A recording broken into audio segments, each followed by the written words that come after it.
All right, Multithon 2024. I hope you are ready for what we are all about to experience together. We have a fabulous archipelago multi-world randomizer. We have Miro on Time Spitter, Dulce and Banana on Risk of Rain 2, Hopop on Kingdom Hearts 2, and Chrono on Super Mario World. It is going to be an absolutely fantastic time, and I'm going to let our wonderful couch tell us a little bit more.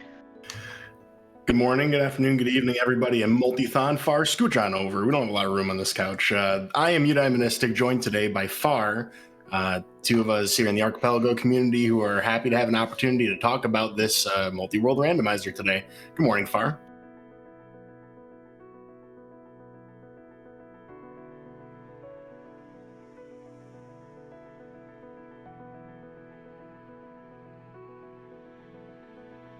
Well, big thank you to all the tech folks who are helping us get this coordinated today. It's a lot of moving parts at once. And thank you, Scala, for the wonderful intro as well. I'm very excited. I hope all of you are. I'm extremely excited for this. For hosting, we got to rank our choices for which games we wanted. I wanted this one most of all. This looked like so much fun. I was too excited. I didn't even get any sleep until like 3:30 in the morning. I was afraid I was going to sleep in. But do y'all want to go ahead and count the runners in? Let us get started? I'll leave it to you, Far. Let's do it. All right.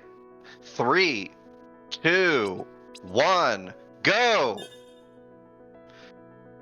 Right. All right. If you've never seen Archipelago before, this is co-op at its best. Everyone plays their own video game, randomized, shuffled all together. That's basically Archipelago in a nutshell. So this is 4 different randomizers. You got Super Mario World, Risk of Rain 2, Time Spinner, and Kingdom Hearts 2.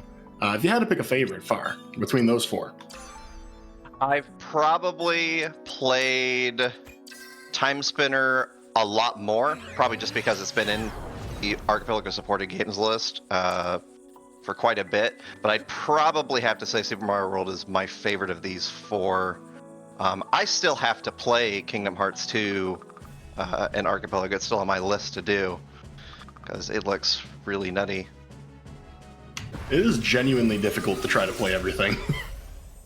Oh, it used to be like, it was like a year and a half ago or something like that. We had like 15 or so games and it was just so easy to get caught up. And now there's over 50 supported games and then there's probably over 100, in development things that people are working on. So it's hard to keep up with. Yeah, eBay's been making a pretty penny off of me trying to get cartridges. I think the eBay market for ROM-based games has kind of exploded a little bit because of it. Well, speaking of explosion of things, there are a lot of items coming across. On your screen, you may see the text client, a built-in feature of the Archipelago software suite. Allows you to connect to any of the player worlds and just kind of see what's going on. Looks like we've already seen a P-Balloon for Super Mario World, as well as Gin Inferno for Time Spinner as a few of the most important items so far. And a Time Spinner wheel? Oh my goodness, Time Spinner just moving. Yeah, they're really set up for success now. That's one of the tricky things with Time Spinner is because it's kind of a shorter game, especially compared to like Kingdom Hearts 2. It's very easy to get stuck in the beginning, so having stuff like that is going to help a lot for keeping it moving. So let's talk a little bit about the differences between these games. We have quite literally a platformer in Super Mario World, but we only have 2 truly Metroidvania-style games on stream here, and we also have a roguelike. Let's talk a little bit about Super Mario World. What do you even randomize in Super Mario World, Far?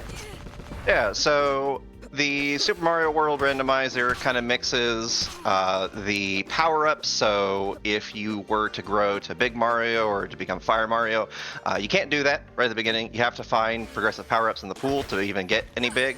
And then a lot of the standard Mario moveset is also shuffled in. So Mario can't run, Mario can't swim, Mario can't fly, climb things, carry things. You have to find those things in the game, and the standard way of finding things in this game is to complete levels, and then that generally finds you various different things. Hopefully some more movement type stuff, because I believe right now, unless I missed another one come through, all Chrono has, other than a light jog and a basic jump, is being able to use P balloons. Ah, missed the jump. Good try.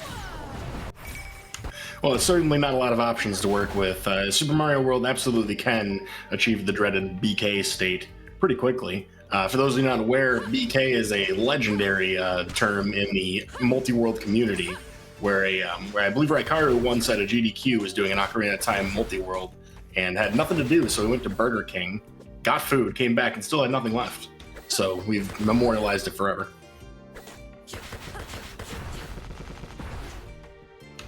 Well, we also have Risk of Rain going on here, and it looks like we are in one of the first stages, actually. Risk of Rain goes off of the Explore mode type, which is a revision to how the game originally released in Archipelago, bringing it more in line with Metroidvania. How familiar are you with Risk of Rain, Far? I played the first one a long time ago. That's about it. So if you want to try to go through it, floor is all yours for that one. Absolutely. There are two different ways to play this in Archipelago. The original way, classic mode, would give you item checks for the multi-world after every X number of items. So let's just say you open one of these chests, maybe the second or third of them, depending on your settings, would send an item to the multi-world. It would just be items for your build. As this is a roguelike game, you try to get the best damage output and survivability. In Explore mode, you actually unlock the access to new levels, and that makes it a little more like a Metroidvania. For a lot of folks who are playing in asyncs and just kind of having fun with their friends, don't want to be done too quickly, it's a nice alternative, and so Explore mode should be a fun way to play it today. Yeah, and for anyone who doesn't know, an async is just a different way to play. So we consider a synchronous multi-world as if everyone's together, kind of like what we're doing right now, and everybody's playing at the same time. Async just means that everybody kind of gets on when they can. The server saves all progress of what you find, so the next time someone else comes online, they get everything that was found before and they can continue. And the best part is you can pretty much do it the exact same way either way. It sets up identically. So really, it's just a matter of how you choose to play. And a lot of folks will do asyncs if they can't all be together around the same time. Well, so we have a couple of other games here. We have Time Spinner and Kingdom Hearts. Kingdom Hearts, I think a lot of people are familiar with, have maybe played Kingdom Hearts 2 over the years. But this is a little bit different from the other versions of the randomizer. I think, what is it, the second visit locks that are a unique feature of Archipelago? I'm trying to remember. I believe so. For those of you familiar with the original game, there are certain items you need in order to go back to these worlds for a second set of locations and progress. So, for example, an ice cream or some of the other individual world-related items. You'll see those on the text client, and those are going to be the things that pretty much...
everyone, welcome back to Multithon 2024. I hope all of you will give lots of love and respect to our amazing tech team that was able to handle those issues, get us back on track. We are going to go ahead, go back over into our, previously started run of, okay. Tech has told me that we need just a bit more time. So you know what? I had a donation that came in. And you know what? I feel like this is a good time to read it. Bicolor Snake donated $100 and simply said, Hopop knows what this is for. I like that. I like donation messages like that. Ones that pique your curiosity, might be ever so slightly ominous. So thank you so much for that donation. We very much appreciate it. If you all would also like to donate, it is !donate in chat. I just dropped you all a link. As a reminder, we do have we have 2 polls open right now. One to pick the companion in Forewarned, either dogs or birds. One to pick the chef in Overcooked 2, with your options being narwhal, unicorn, pig, grandma, and robot. And we also have a target incentive to raise the difficulty level for Gotta Protectors. And remember, when you are donating on Tiltify, you can make it so that way your donation does double duty and have it go to both a target and a poll. So always make sure to select both when you are donating. Make sure that you get the most out of your donation here at Multithon 2024 for Blue Path Service Dogs. And I know we also do have a milestone that we're trying to work for today to reach $4,000 total. If we get that, we will have a bonus run of Hot Dog Reporter. That'll be a race between Happy Buy 3 and Metroid Crime. So you really do not want to miss it. But anyway, our amazing tech team has let me know that we are good to go to return back to Archipelago. So runners, feel free to unpause, continue. Couch, you also are good to start all up again with your amazing commentary. And we're happy to be back and just enjoying all of the fun. So please go ahead, y'all, take it away. Hey, Far, can you pass the French on? Hey, welcome back, everybody. Thank you again, Scala, for bringing us back in. And we are off to go again. I just want to point out real quick, there are a lot of coins on the Super Mario World screen. That's like nearly 100, whole extra life. Far, talk to me about Time Spinner. I know you know way more about this game than I do. So Time Spinner is a Metroidvania style game, kind of SNES aesthetic inspired. So it's split into 2 different sections where you're going to the trying to solve things in the present and then trying to save things in the past. A lot of the things that got shuffled in the randomizer are going to be things like the key cards that go to certain different areas, and then there's also the various different orb type weapons that you find, equipment, stuff like that. So the goal of the game is to gather enough resources, reassemble the Time Spinner, and then and then defeat generally the final boss that's in the Ancient Pyramid. Usually it's Nightmare, but sometimes there's also a boss randomizer, so it could be any boss. I don't recall, do you happen to know if this is a boss randomizer seed? Offhand, I do not, but I don't believe it is. I can check real quick, though.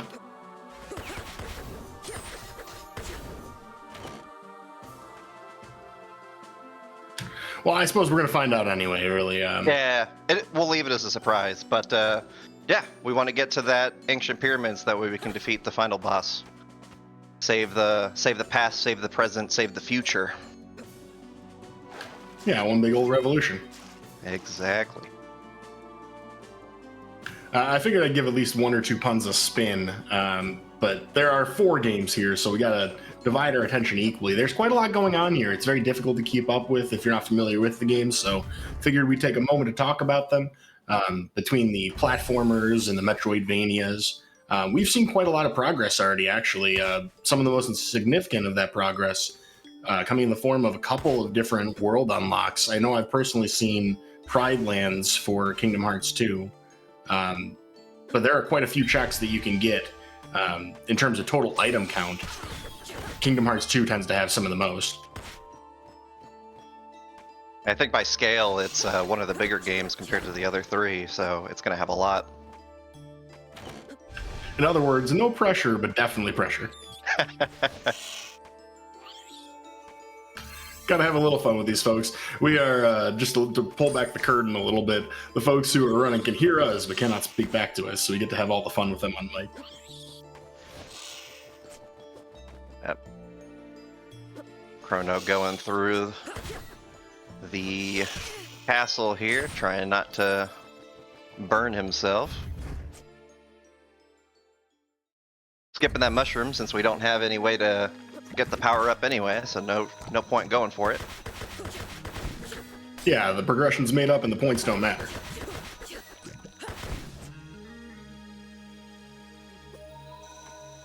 A good old rousing round of whose item is it anyway. There's spin jump, so we at least have a little bit to work with here in Super Mario World.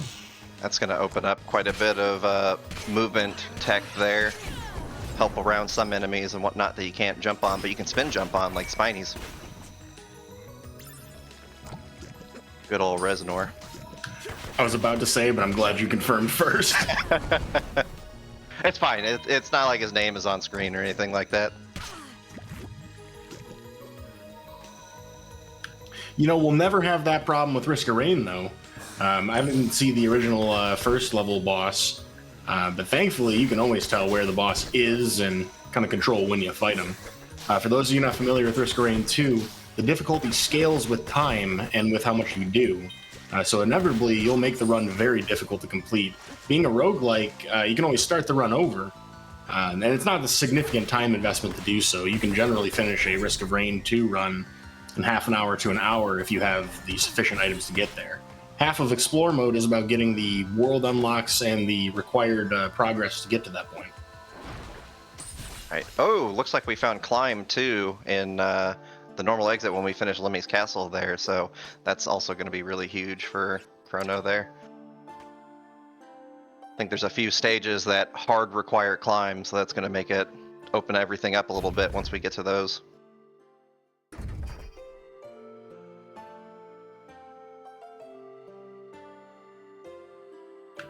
Well, looking forward here, looks like a bunch of one-ups for Super Mario World right now, and that's important because platforming games are difficult. Until you get access to Yoshi, you actually can't even do anything besides get one-ups from those blocks. That's pretty helpful. But as for Time Spinner, you're really mostly looking for some kind of combat weapon and some kind of movement. I hear Light Wall's pretty good to get around certain obstacles. Light Wall makes a lot of the game so much easier.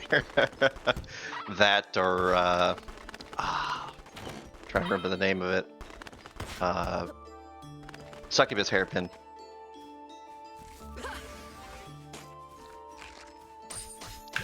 Ooh, no, that's interesting. On Risk of Rain side, we see a Newt altar get activated.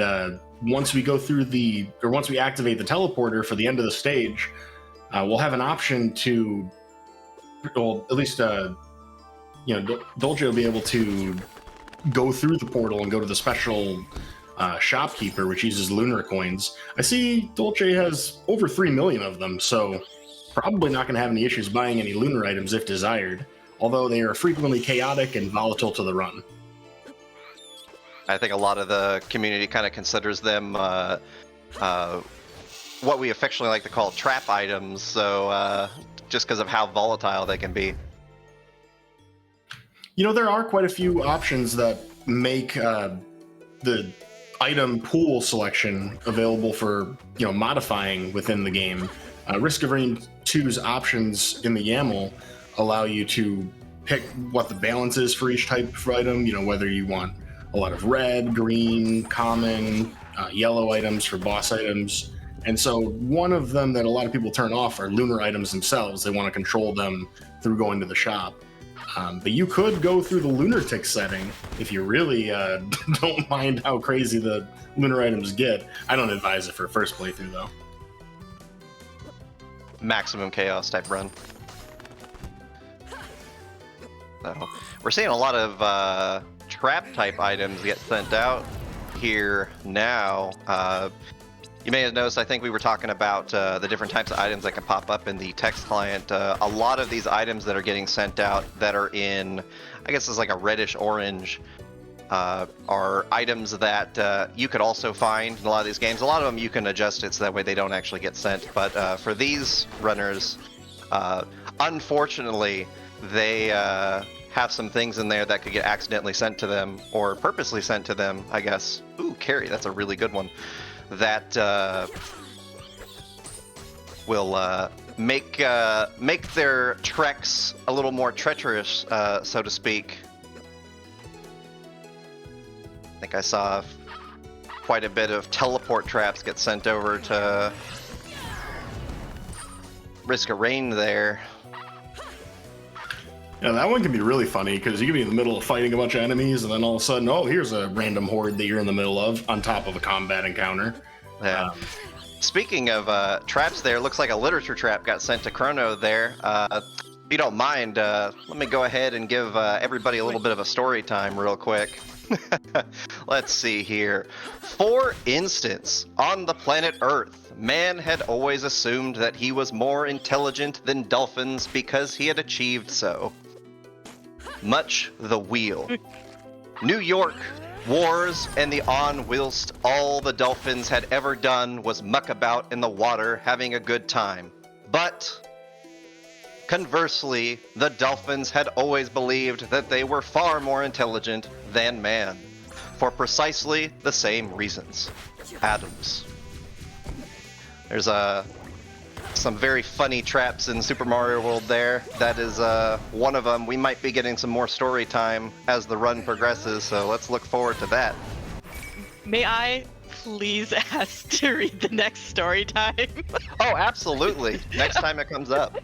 I was not expected to see a sudden excerpt from Hitchhiker's Guide to the Galaxy in the middle of this, and I am like, I need to see more of the literature traps. Also, yay, it's the grid. My partner is a huge Tron fan, and so this is their favorite world in Kingdom Hearts 2. So I'm like, yay! Oh, we're gone now. It was nice while it lasted. It was nice while it lasted. Well, that's the best part about Kingdom Hearts 2. If you liked a world, you'll probably see it again. Unless, go mode, but I have faith. Tron's pretty fun. Tron is pretty fun in Kingdom Hearts 2. It's kind of funny, Kingdom Hearts 2 is kind of a microcosm of Archipelago within Archipelago. Like an island in the center of a lake within an island, because you have like just a little bit of everything inside.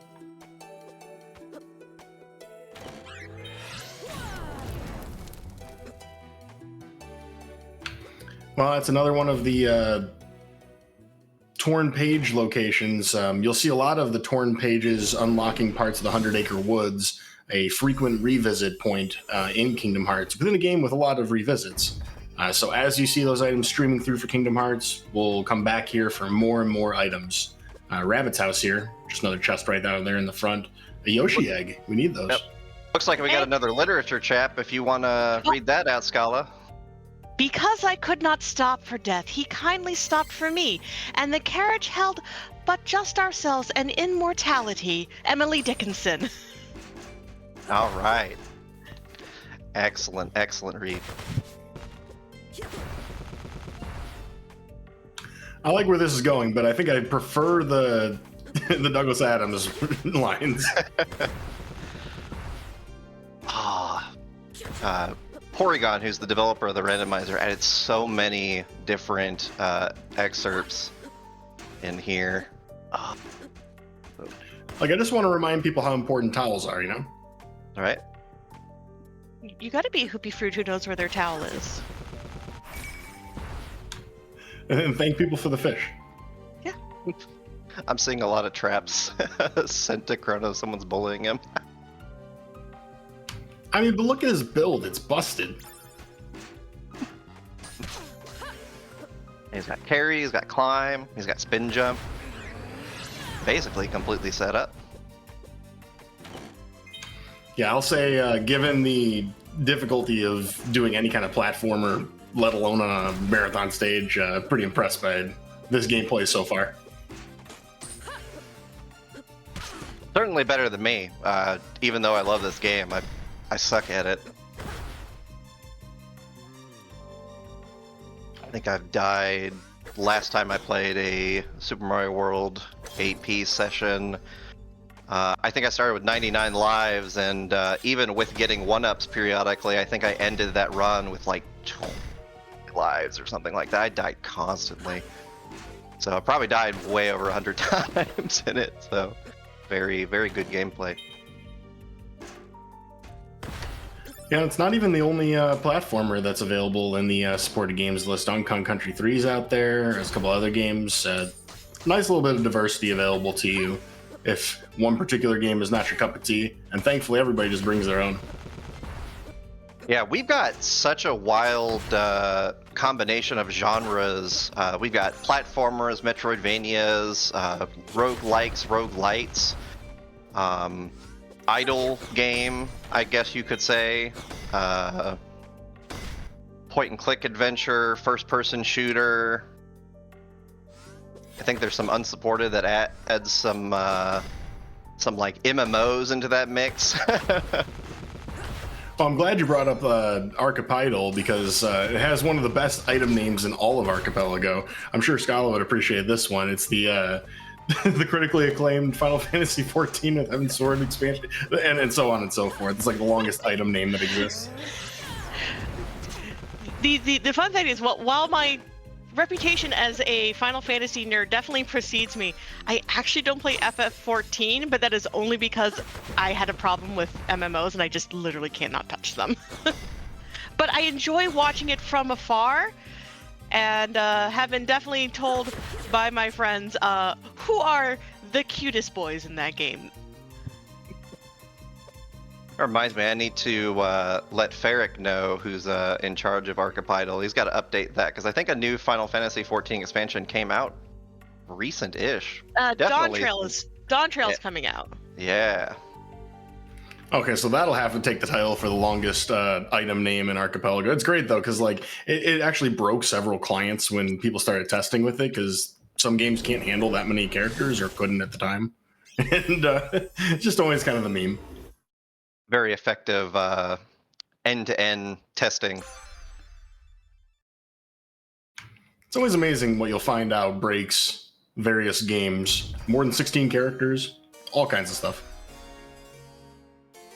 Yeah, or special characters. I think there was one Multiworld I was entering for. Yeah, you know exactly where I'm going with this too. We got it was a very, very disgusting multi-world generation, but after hour or so of trying to generate it, everybody waiting excited, it ended up failing right at the end because someone had a question mark in their name.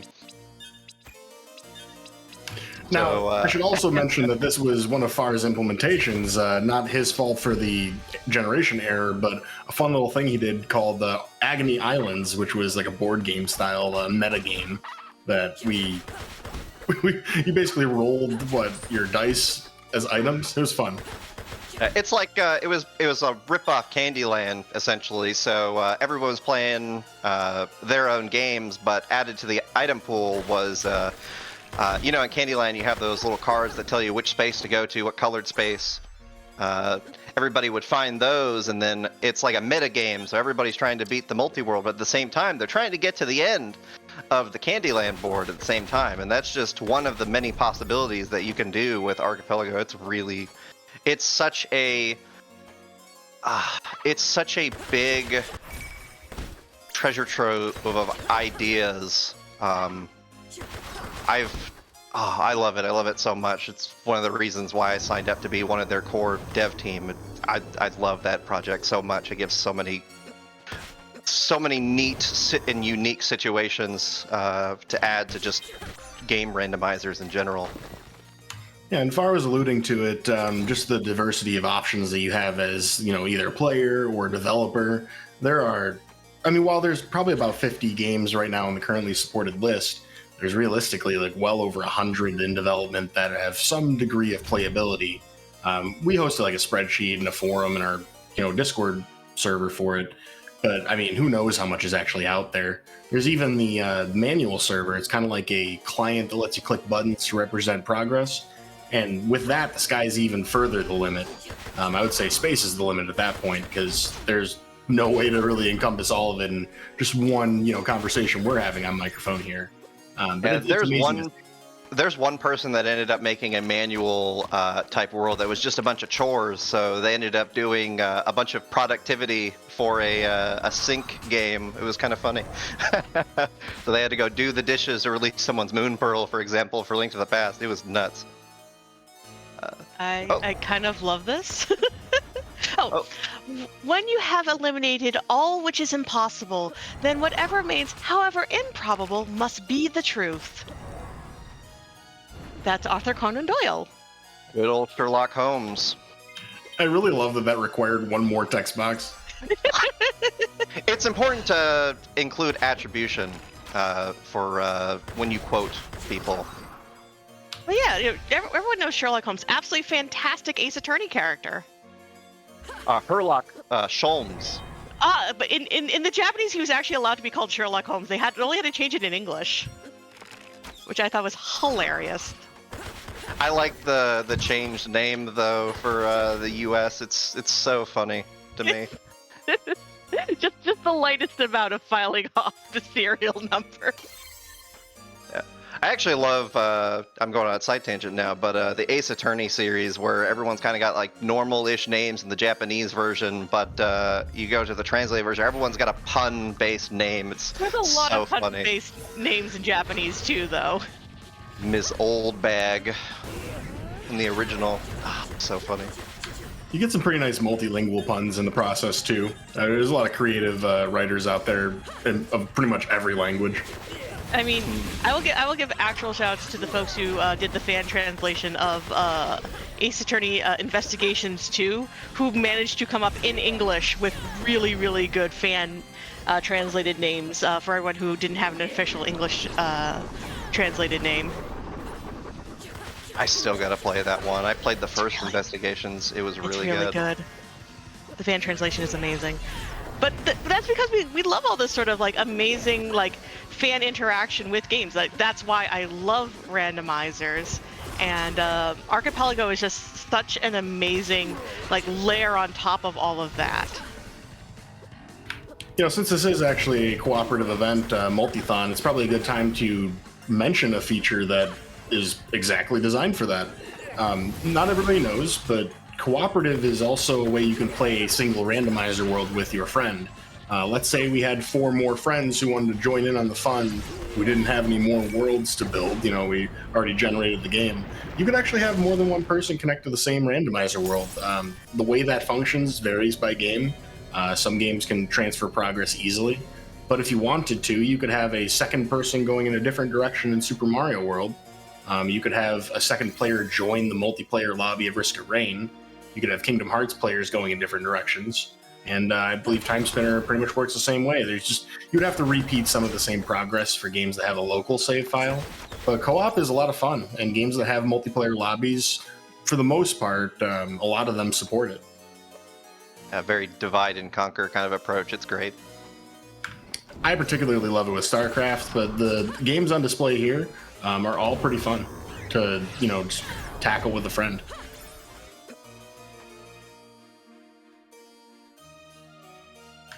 Well, while we were having fun chat and banter, I did see that there was, I believe, the first hint made. Looks like Miro hinted for Talaria attachment, and that is an abandoned aqueduct chest 4 in Dolce & Gabbana's Dolce Bananas Risk of Rain 2 world, which is not currently the level.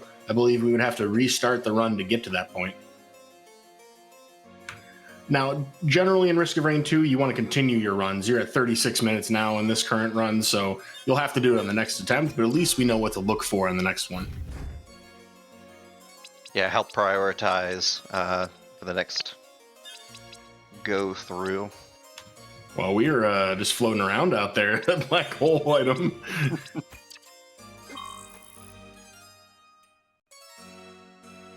Something fun about Risk of Rain 2, particularly in Archipelago, it has a lot of mods, and many of them just work with Archipelago. As long as you're not changing how the game interacts with items, frequently it works. So you can actually do quite a few things. You can do modded characters, you can expand the item set. As long as you're not changing the item class as much, most of them will just, operate.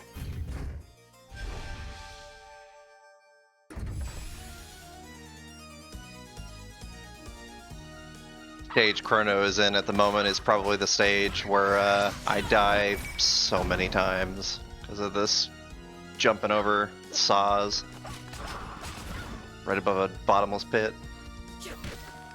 Well, there's quite a few DLC items currently in their loadout. DLC Survivors of the Void added a bunch of corruptible items, which basically take place of the original item with a modified effect. And once you have one of that type, it overwrites all of them. So you'll see some unconventional, if you've ever played the original base game, item effects based on that.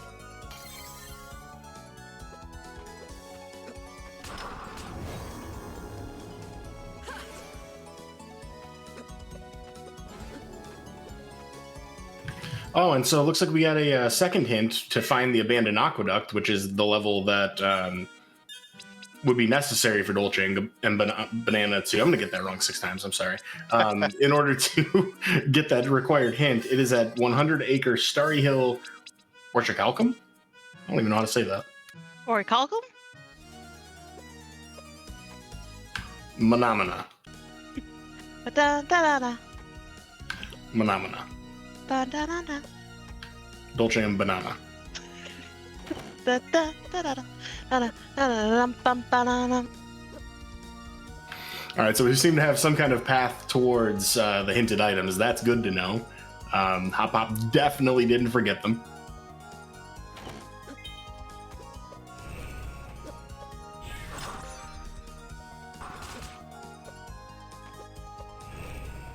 See, as I'm watching Kingdom Hearts 2 and the sort of warping around, I realized like how I have been incredibly spoiled by more modern games fast travel.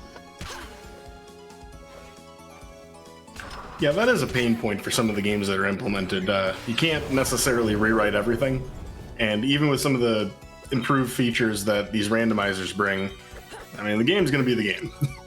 But yeah, exactly. You in some ways and in some ways you wouldn't necessarily want to change that. Oh, also egg.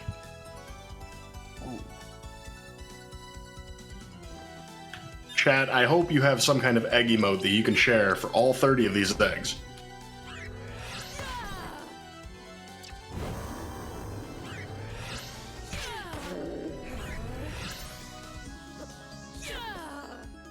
Seeing a little bit of light wall usage here in this boss fight for Time Spinner. I wish I knew Time Spinner better, but definitely a really good movement item. It gives you a platform that you can use pretty much anywhere. All right, as long as you have mana, you can pretty much keep going. All right, I got this literature trap. Many that live deserve death, and some that die deserve life. Can you give it to them? Then do not be too eager to deal out death in judgment, for even the very wise cannot see all ends. Tolkien.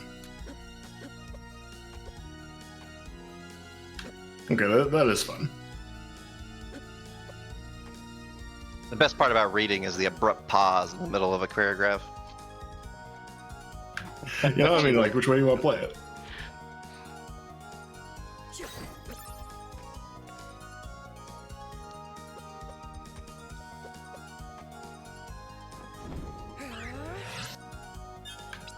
Well, we are well on our way to a dozen. Yet another Yoshi egg. We are just rolling around.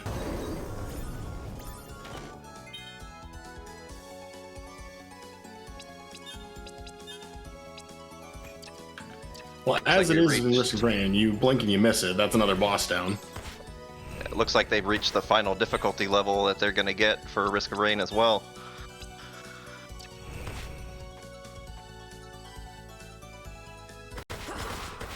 a little hard to see, but I think it's pronounced ha ha ha ha ha ha ha ha ha ha ha ha ha ha. Do you think that's a little ominous? Nah. Now, I don't know. Do you think that needs to be done more like like the classic sort of like villainous like laugh? The Oh no, that's more like the oh ho ho.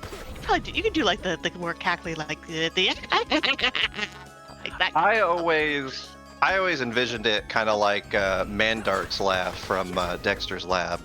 Ah ha ha ha ha ah ha ha ah ha ha ha. That's amazing. Core memory re-unlocked. I was kind of hoping it'd be more like, Ganondorf from Wind Waker. I mean, come on, he's got the best laugh. Chat, please let us know what you think the best laugh in gaming is, particularly of the ha ha ha ha or such variety. If you could do that via donation, even better. I mean, of course. I mean, I get to pull, the Final Fantasy one. The ah, ah, ah, ah, ah. Oh, the Titus. Titus definitely top 5 for sure. But I'm one of the people who, I actively, defend the... And I will say, I do say Titus rather than Titus, but that's because I've played some FF stuff in Japanese, and that's how they say it. But I always tell people, I'm like, it's just as awkward in Japanese. It's intentionally awkward, y'all.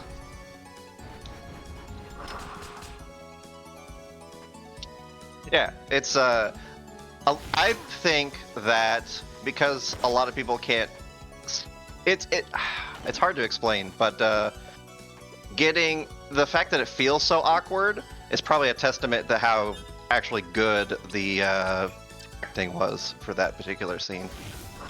Yeah, it's intentionally designed to be awkward, and it is, like I said, it is just as awkward if you watch it in Japanese. That had to have been the best day recording, as the voice actor. Just how bad can you make this sound for awkwardness? I know Titus's voice actor has actually talked about it. He's actually I have to grab his name, but he's actually he's a fabulous does fabulous impressions is actually what he's really good at. He has a wonderful video about it. It is James Arnold Taylor. There we go. Yeah, it takes a lot of talent to make something that is because you have to design that sound. You can't just, make a laugh. You've got to actually put effort into it, even if it sounds it's got to sound forced, but you can't do that easily. And a lot of people underestimate how much, effort it is to be a voice actor.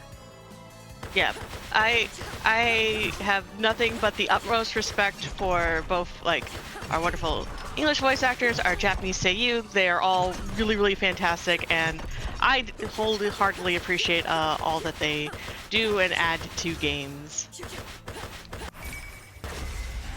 So, is this a chicken? Kind of a chicken. It was a chicken. Was. We have a whole bunch of those chicken enemies in Time Spinner. I guess that answered my question too, because I wasn't paying as much attention. There's definitely shuffled bosses, because who put that chicken all the way at the top of this tower? I mean, I do like me some surprise chimkin.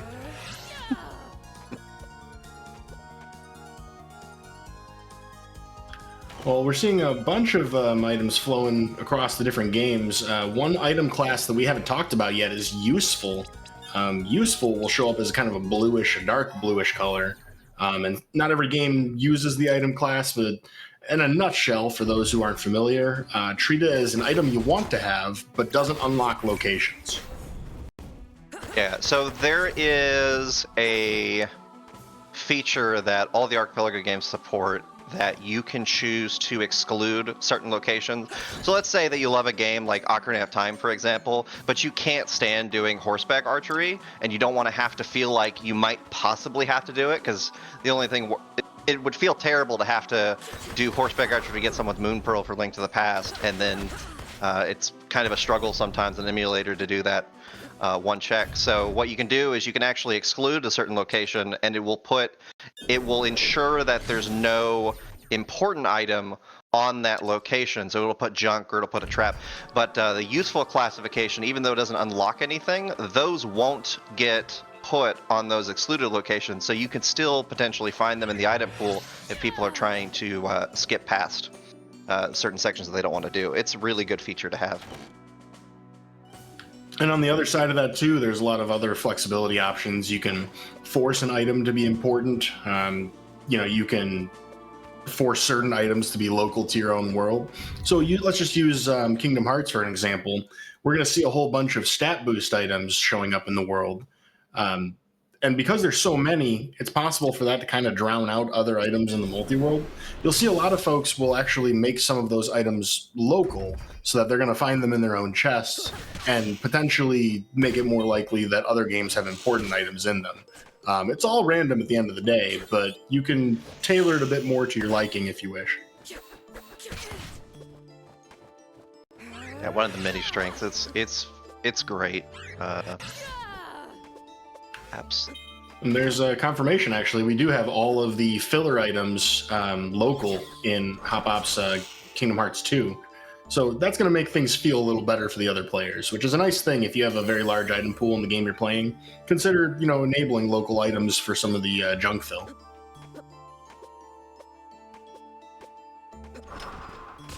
Because I know for some players it can not feel as fun if you're going through all your locations and everything you find just happens to be a green rupee, because green rupees a lot of them are shuffled in the item pool. Sometimes you're playing StarCraft, you build a max supply army, and that one bonus objective is just nothing. Or I imagine like one of these bonus stages in Super Mario World, the really hard Star Road ones, and to clear all 6 of them, or 8 of them, I don't even remember the count, to get literally nothing of progression, that would feel pretty bad. Yeah. Looks like Dolka is talking about possibly being in BK here.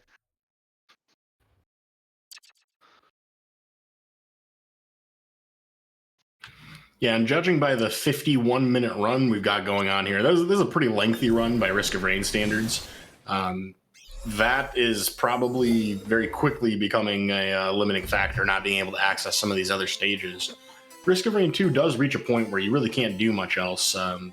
The items that you're getting, you can continue to get items, but I mean, there's a finite limit to how much you can scale against the enemies. With Archipelago, a lot of the items that you receive are just generic classed items, such as a common item or a rare or boss item. So when you start the run over, you actually receive all of the multi-world items back, but you get none of the items that you purchased locally for yourself. So every run that you do consecutively in this kind of multi-world is going to start off stronger than the previous one. Are they seeded by chance, or is it just always a random kind of type of item every time they start over? You get rewarded the item class, so it's entirely random which items you get, and they won't stack as the same item either. So you might get 15 different rare items if you've received 15 rare item multi-world items. Gotcha. That can be good and bad. Sometimes the builds you start with are real scuffed. Certain boss items and certain lunar items can really heck your run.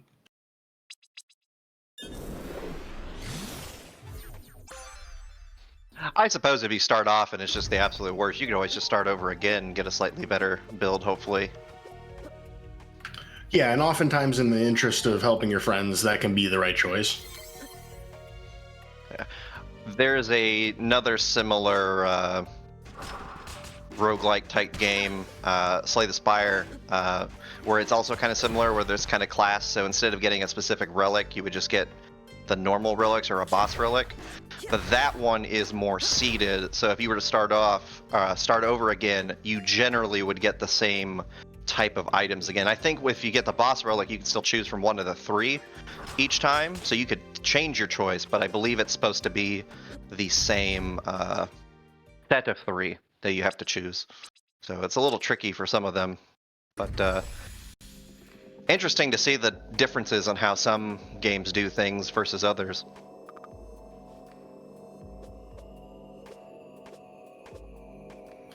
Well, as we continue on with our various attempts at rogue runs and going through various worlds, our players, of course, do have access to some bail us out options. The hint command is available to every player in a multi-world, unless you have it disabled. In this particular one, we're rolling with 5% of your item location gets you another hint, which is generally pretty generous.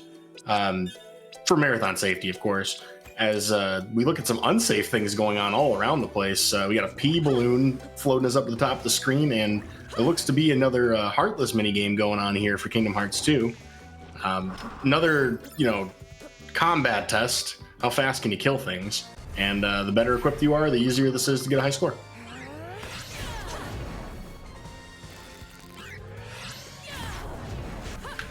I'm going to pretend I know anything about Kingdom Hearts 2 and say there's some reflect going on here. It's been so long since I played Kingdom Hearts 2. It was definitely back on the original one on PlayStation 2, but I remember just pressing triangle a lot in a lot of the the combat encounters. I just like smacking shit, so start smacking stuff around. Well, this is a great way to level up too, as you see. It is a good way to level up. Yeah, and then we're just grinding a little bit here. You do need to level up your character in Kingdom Hearts 2 multi-world runs, although you will receive a lot of stat boosts, whether they're local or not. And that generally makes you a bit more busted compared to the original game and the randomizer. Oh, that's fun. That was Magnet Burst with multiple finishing plus, according to our wonderful Kingdom Hearts 2 runner, Hopop.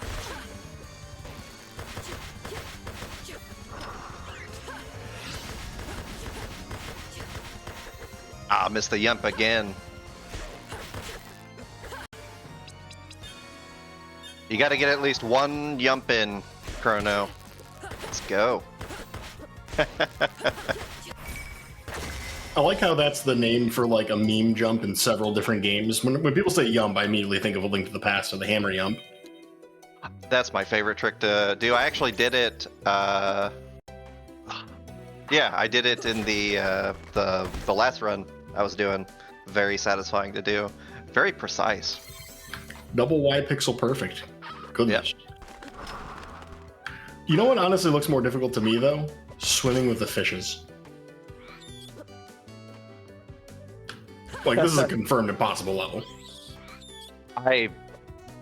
Something about Mario and water levels, the mechanics feel so weird, and there's so many fish enemies all around. And then the moment, especially in Super Mario World, the moment you pick something up, you're just sliding all over the place. I would say make it make sense, but I mean, it's kind of a tall ask to begin with. Also, hello to our raiders. Thank you all for joining us over here at Multithon 2024. Welcome. Yes, we are raising money for Blue Path Autism Service Dogs. They are a absolutely wonderful group that offers autism service dogs that provide safety, companionship, and opportunities for independence. Their vision is to be the definitive leader in autism service dog provision, transforming the lives of individuals, families, and communities. If you would like to donate, we do have some lovely incentives for runs happening later on today.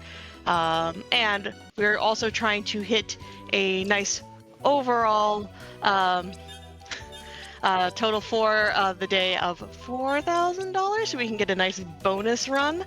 Also, I have. Do you mind if I read a very quick donation? Go for it. Yeah, Miro is letting us know via donating $10. Oh no, I'm stuck in BK. Please send items. I mean, for that kind of donation, you could go to Burger King, come back, and still have more generosity to share, folks. You could match that even. I mean, that's a good cause. I mean, you could. Here you go. Like legitimate suggestion. Donate the amount of your favorite meal at Burger King. There you go. That's the true multi-world way. Whatever it is they eat, it doesn't matter what you snack on. We just happen to like that acronym. For me personally, it's the Bacon King. Hashtag not sponsored. Hashtag very not sponsored.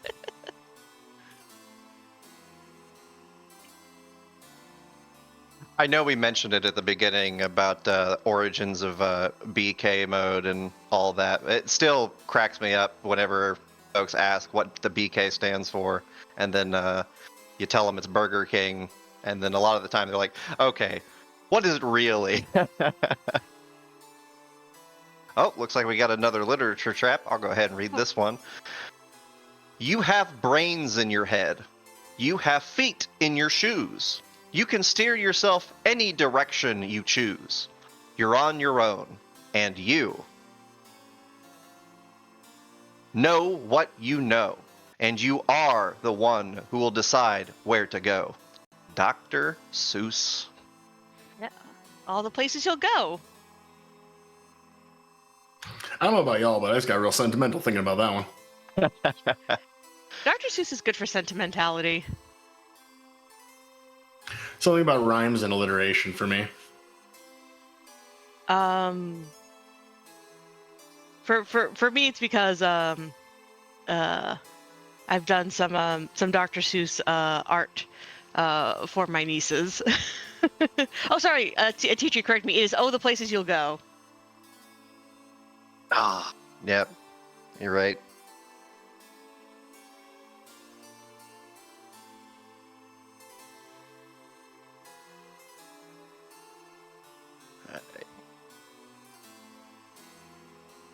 So just a quick update on how things are going on the Risk of Rain side. We did attempt a third loop, which there's a fun mechanic. If you get to the shop, you can access an end of game location. If you have a certain item, you can actually achieve gold this way, the Beads of Fealty. Lacking that, though, you can opt, instead of obliterating yourself, quite literally, you can opt to start over from stage 1, and doing so allows you to loop the whole game progress over several times. Eventually, that's unsustainable unless you have some kind of ridiculously busted build, and it's very hard to do that when the items are random. So we opted for the safe method here, taking a loop back to stage 1. Or rather, I'm sorry, starting the entire run over. You'll see that we're back to easy mode.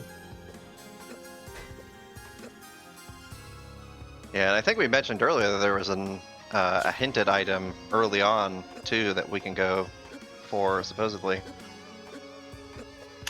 Yeah, I believe Rally Point Delta is the stage in question. It might have been kind of difficult to get to that through the looping method, and so this is kind of a more stable way to get to that point. We have a couple Shrines of Blood here. I don't think we need the items so badly that we're going to risk the health. But the money's pretty good, and you can hit it several times if you have enough healing. Each one, of course, costs you more health.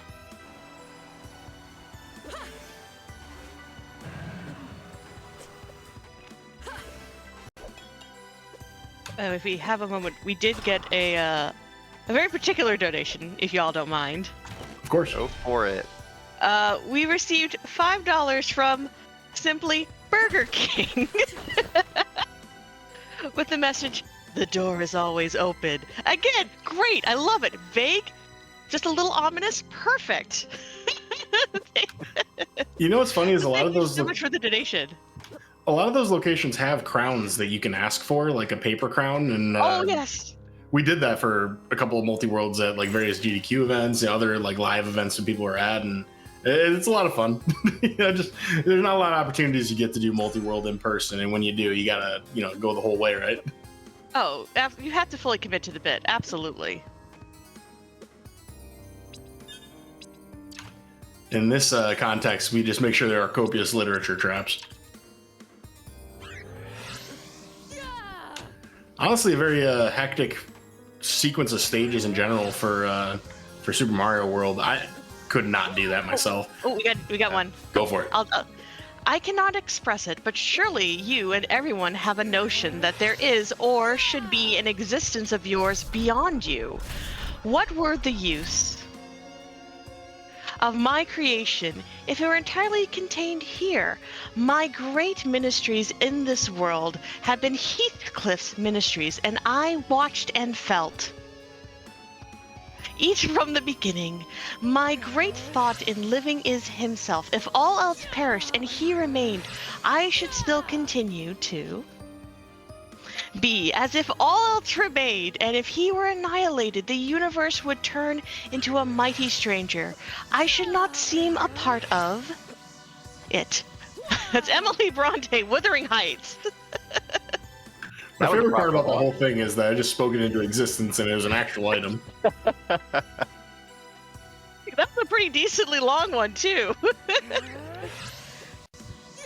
I'm gonna take you in my next sync multi-world, so that way if I get stuck, you can just mention it and I can get it right afterwards. You know, a commentary curse is a thing. We can't have every single, multi-world run on stream, but, sometimes, I guess if you, a broken clock is correct twice a day, if you believe in the analog. As long as it's not a digital clock.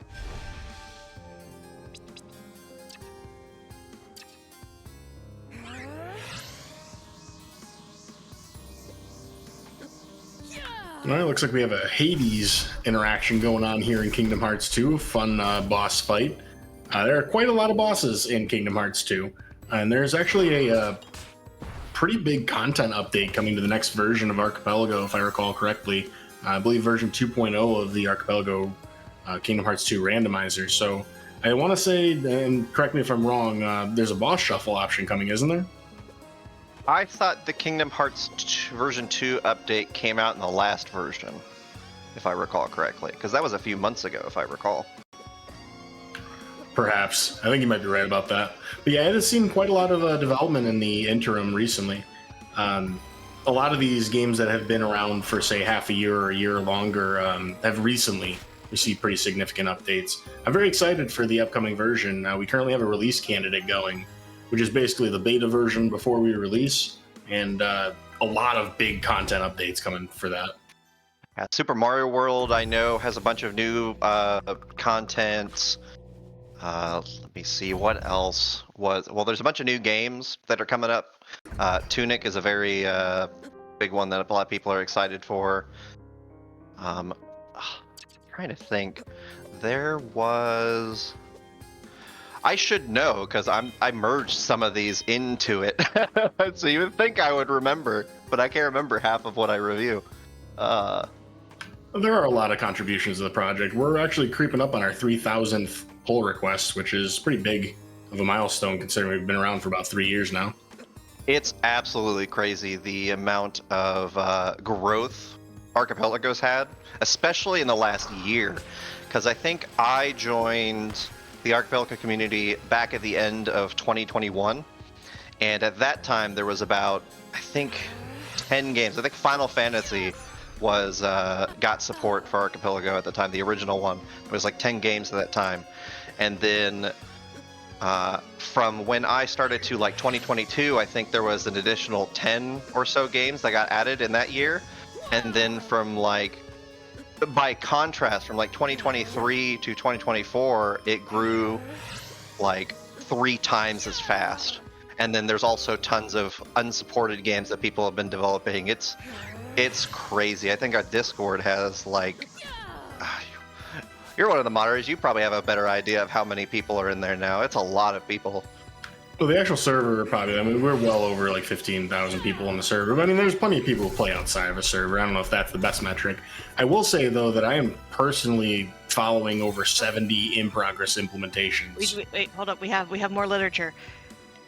Oh, it's one we've read before, but I'll go ahead. You have brains in your head and you have feet in your shoes. You can steer your direction, steer yourself any direction you choose, and you're on your own, and you know what you know, and you are the one who will decide where you'll go. I think I like the second rating, to be honest. It's fine. My feelings aren't hurt at all. No, I'm just saying it, with the extra rep. Oh yeah, it's definitely really good.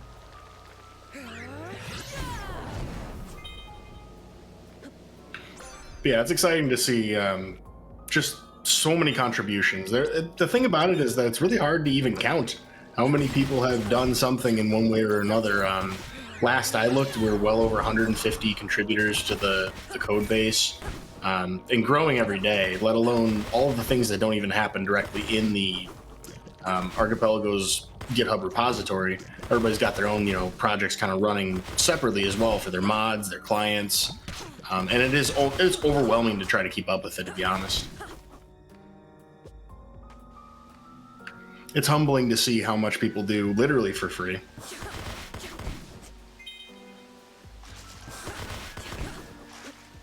Again, that's just why, I always try to emphasize to people who maybe, kind of can't see it on like a day-to-day basis or maybe don't know, there is a lot of really interesting creative things that happen out in, the larger video game fandom. I've been really, really happy to, come in, have worked on some randomizers and done community building here in the speedrunning community, but before that, even now, I'm also part of the fan art and fanfic communities, which are just as vibrant and creative. And to me, it is always just amazing, how much people will put out their passion and do stuff for free just because they love it so much. That's what we're all kind of doing right here, right now. I was gonna say, kind of like running a charity event, right? Yeah. Exactly. And a fantastic cause too. Service animals are a wonderful resource to, really help people have best quality of life they can have. Very humbling to have an opportunity to be on stage here with Far and Scala and all of our, fantastic runners. Oh, I know this one. I'll try to do my best Gon's impression. Marley was dead to begin with. There was no doubt whatever about that. The register of his burial was signed by the clergyman, the clerk, the undertaker, and the chief mourner. Scrooge signed it, and Scrooge's name was upon change for anything he chose to put his hand to. Old Marley was as dead as a doornail. Charles Dickens, shout out to the best portrayal of Charles Dickens ever, which is Gonzo in A Muppet Christmas Carol. Legitimately, do you all want that one or do I want to keep going? This one. Yeah. Life is infinitely stranger than anything which the mind of man could invent. We would not dare to conceive the things which are really more commonplaces of existence. If we could fly out that window hand in hand, hover over this great city, gently remove the roofs and peep in at the queer things which are going on, the strange coincidences, the plannings, the cross purposes, the wonderful chain of events working through generations and leading to the most outro results, it would make all fiction, with its conventionalities and foreseen conclusions, most stale and unprofitable. Doyle. There's a third literature trap. That's I guess it's all me. All right, and we got another Dr. Seuss, it looks like. Say, I like green eggs and ham. I do. I like them, Sam I am. And I would eat them in a boat. And I would eat them with a goat. And I will eat them in the rain and in the dark. And on a train. And in a car. And in a tree. They are so good, you see. So I will eat them in a box. And I will eat them with a fox. And I will eat them in a house. And I will eat them with a mouse. And I will eat them here and there. Say, I will eat them anywhere. I do like green eggs and ham. Thank you, Sam I am. Dr. Seuss. This has been such a gift. My favorite thing about that book was that that one was written as a bet that you could write a book of only 50 words. Oh, was it? Yeah, no. Dr. Seuss was basically bet if he could write a book with only 50 words in it. And so there are exactly 50 words in Green Eggs and Ham. Oh, that's so funny. Well, so I might be a little bit uninitiated when it comes to Kingdom Hearts, folks, but I believe this is the point at which you get upon the Hydra's back? Oh, we are definitely getting up on the Hydra's back. Well, if Danny DeVito says it, you know you have to do it. I don't think it's Danny DeVito for the game though. Who did they get? I mean, the bet is that it's probably Peter. I think it's Peter Cummings who does like a lot of those, but now I have to find out. You're welcome to imagine it if you prefer. You are mentioned. Yes, it was Robert Canasto. I wonder if he's the one who did it in the. Did you know that there was a Hercules animated series? Yeah, there was a. That was a while back. You've unlocked a core childhood memory of mine. I watched so many of the Disney Afternoon, and those sorts of series. I still contest that the best one is Aladdin. With actually, I really liked the Tarzan one. Yeah. Oh, the glory era of animation. Yeah, those, and I used to watch also the Sonic the Hedgehog series too with I'm trying to remember his name, but Steve Jimmy Urkel, White. basically. Yeah, Jimmy you White. got it. Yeah. Yeah, Saturday morning, which again, which is really really fun. Also, really fun. I have another donation real quick. Yeah. We received $10 from Simply the King, who says you will not be in real BK mode until Sneak King gets added to Archipelago. Fundamentally, I don't see a reason it couldn't be. That was an Xbox game, so that might present some challenges, but, I mean, there's probably a lot of copies of it floating around out there. Oh, there's Worst definitely plenty of copies of it. I owned a copy of it at one point. No, I don't know. My friend owned it. That's right. Worst case scenario, if it turns out it might be too difficult, I'm sure someone will make a manual of it or something. I feel like if there's ever going to be any kind of integration with the actual brand itself, it would be that would have to be it.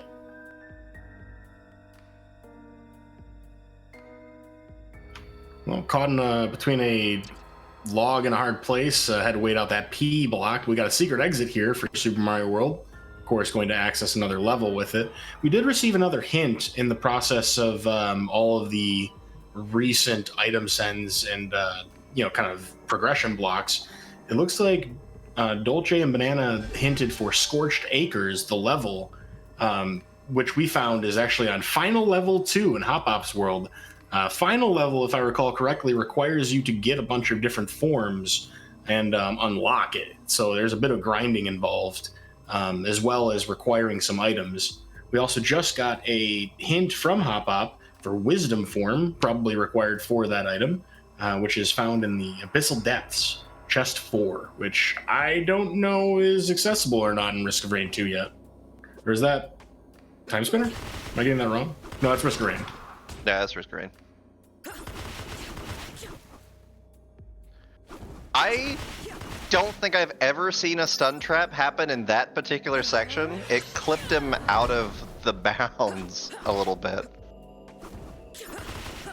Kind of funny. Yeah, a lot of the various trap items have some pretty funny side effects and unintended effects. Some games handle them real nicely. Like, if you're playing Factorio, you might just get bombed and there's not much else to it. But a teleport trap in, one of these games, even something like Stardew Valley, can sometimes put you in really weird places.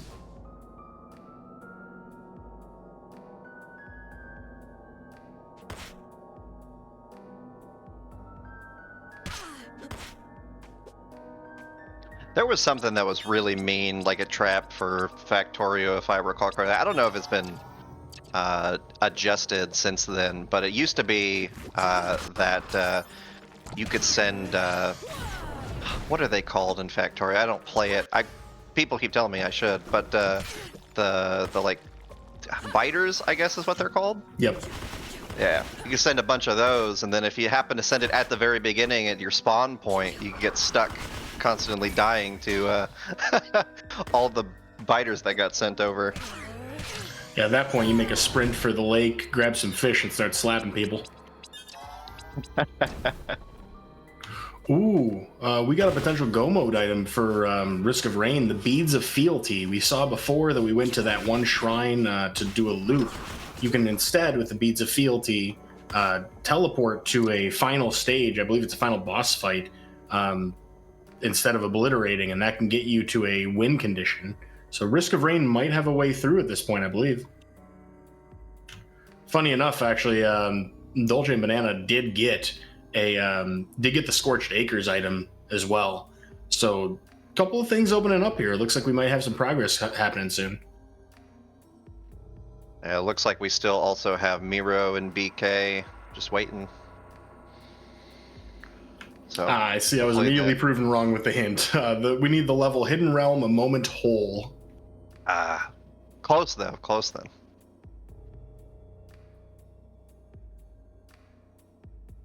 There are several different win conditions for Risk of Rain, so we could instead end up with the vanilla ending or even one of the DLC endings, but that appears to be the likely one to go for since we have at least most of the components for it.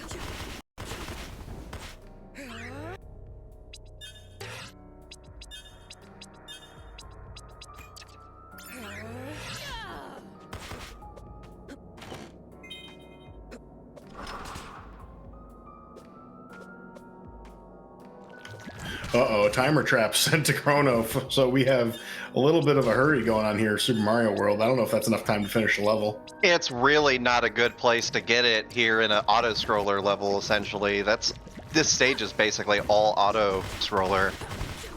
You know what would be a great side for your helping of waiting? Insufficient time to wait. Now, it's not all is lost. He could be sent another timer trap as the timer's about to run out, and that will reset it back to 99 seconds. Or 99 smeckins, whatever Super Mario World happens to use. Is that a metric unit? That's what I've been calling them, because they're not quite seconds, but they're close enough, so I've just been calling them smeckins. Are they ticks? I hope not. I don't like ticks.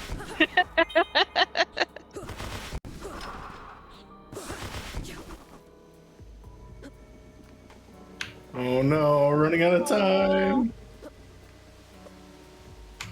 It's always frustrating to see the end of level arrow sign too. You were so close. Got another timer trap. That's unfortunate. I think at this point, if it's going to be at the beginning of the level, might as well just save quit out. Yeah, there you go. Life preserved. And in the meantime, we got an Oogie Boogie fight going on here for Kingdom Hearts 2 Hopop. Not dancing, but rather jumping between various conveyors and attempting to return some dastardly gifts back to Oogie Boogie and make our way through yet another world. Nightmare Before Christmas, probably my favorite inclusion in this. It was one of my favorite movies I mean, it's still one of my favorite movies. I guess I shouldn't say as a kid, because it still is. But even in Kingdom Hearts 2, I know I really enjoyed these sections of the game. And I always appreciate that you get to dress up in like fun costumes in those worlds. Yeah. Honestly, all the stages where you are in alternative form, so to speak, are some of the best ones. So, you know, Nightmare Before Christmas and the Pride Lands. Pride Lands is probably the best one, in my opinion. Little Lion Sora, it's the greatest gift of all time. Lion Sora, I love. However, I would prefer maybe not to have borne witness to Turtle Goofy. Oh no, Turtle Goofy is in no, is he tortoise? I believe it's Pride I Lands? believe he's a turtle in Pride Lands, and then I know Donald is some kind of another bird, not a duck, but yes. No, Goofy is indeed a tortoise. All right, we have a literature trap. I'm going to squeeze this one in real quick. The story so far: in the beginning, the universe was created. This has made a lot of people very angry and has been widely regarded as a bad idea. Bad move. I know my Douglas Adams. I just got one. Well, that's Douglas Adams and Neil Gaiman, because that's the opening of Good Omens. That was so. Wait, oh no! Is that? Oh no, that is another Hitchhikers, isn't it? I Or think does- it is. Yeah. Doesn't Good Opens open like almost like very similarly? Yeah, I'm trying to remember. Mostly Harmless, I feel is like, but I mean, I might be wrong on that. It's been a long time. Okay, that's right. That's right. It's almost like a what's the best way to refer to it? Response to it, because the opening of Good Omens is, it was a nice day. All the days had been nice. There had been rather more than 7 of them, and rain hadn't been invented yet. Always fun to see the cheekier humor in science fiction. It's has left a long-lasting legacy, that's for sure. Oh, I love both Douglas Adams and Terry Pratchett. And, so many fabulous writers out there. Well, a lot of stuff just kind of flowing on through here. I've seen a couple of world unlock items. I see a membership card to Hopop, and Donald Flare Force is a helpful item, like an ultimate for Donald Duck. But Ice Cream also unlocks a world, so we are just rolling on through here now. Ice Cream is a Twilight Town item, if I recall correctly, right? That sounds right.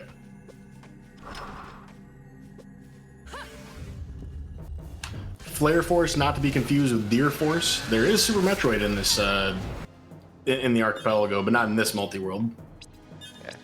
Yeah. Lion Sora, let's go. Best one. Fun fact, did you know that when Sora was originally conceived like as like a character, there's like production sketches where he was kind of like a half like lion humanoid? Yeah, with like a tail, right? I remember yeah. seeing those concept art. Yeah, it was really, really interesting to see those. I like where they ended up though, but I do like that you gotta have the cute little lion Sora in Pride Lands.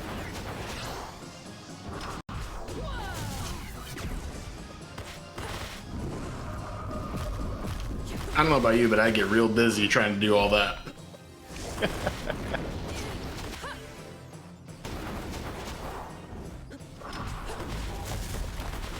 Okay, but what are they fighting on? Is this like an opaque rock?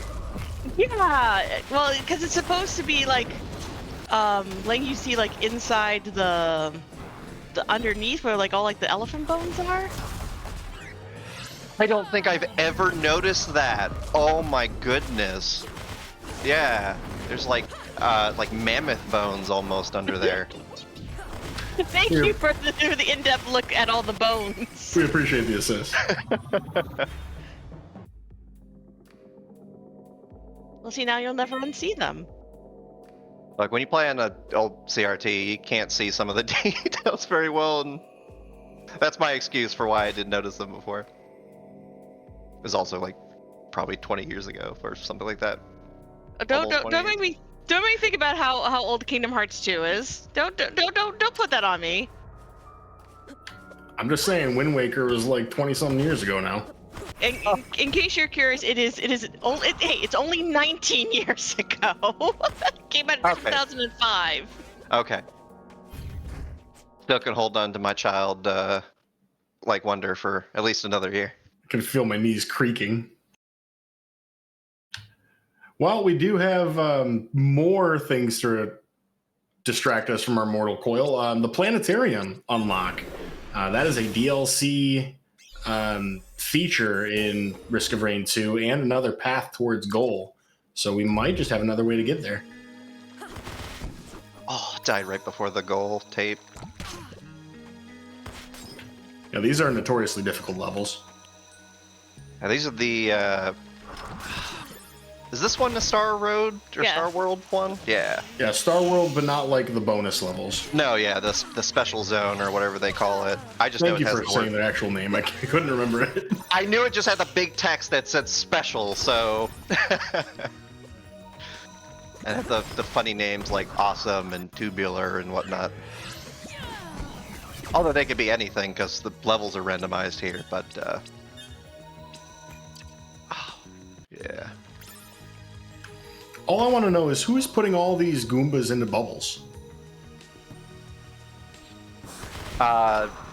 So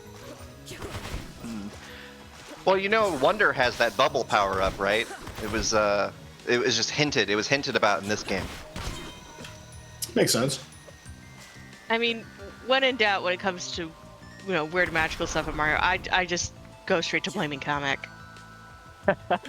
Also makes sense. I think Kamek has done more bad for the world than Bowser himself. I mean, Kamek didn't write Peaches. Yeah, that's true. I just want to find whoever decided to cast Jack Black in the movie and just shake their hand.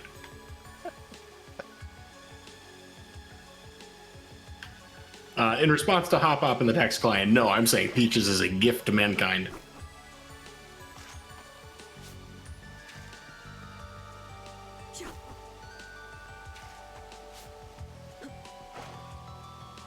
Alrighty, seeing some exploration going on here in Time Spinner. I believe we've seen a dramatic amount of Burger King mode in Time Spinner as we are attempting more and more clips to, hopefully make some progress for the team.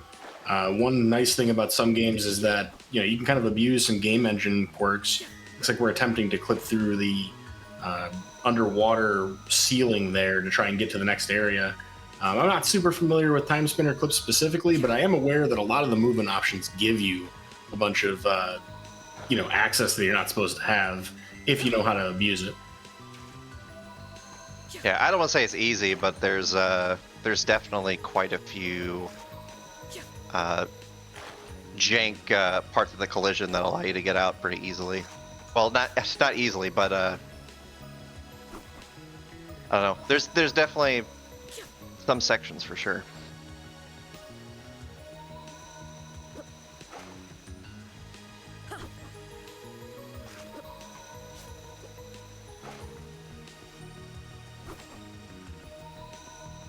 All right, well, as we're clipping through the ground here, that was a pretty neat clip. Okay, so that may have been just for show. It was pretty neat, though. But as we do that, we've got a little more Heartless to clear here in the Kingdom Hearts 2 side. Moving on from there, as Risk of Rain is doing yet another new level. This one being one of the last levels you would do prior to the normal ending. I think there's one more after this one. I don't quite remember the name offhand, but I'm not sure if we have access to it yet, but this is at least going to be new locations. Looks like Miro just barely didn't get that clip back into bounds to get that one chest. It was very close.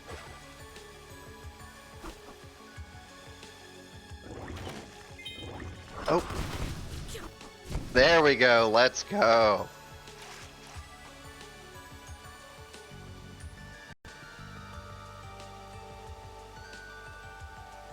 As with most things, breaking walls and barriers, definitely not as easy as it looks.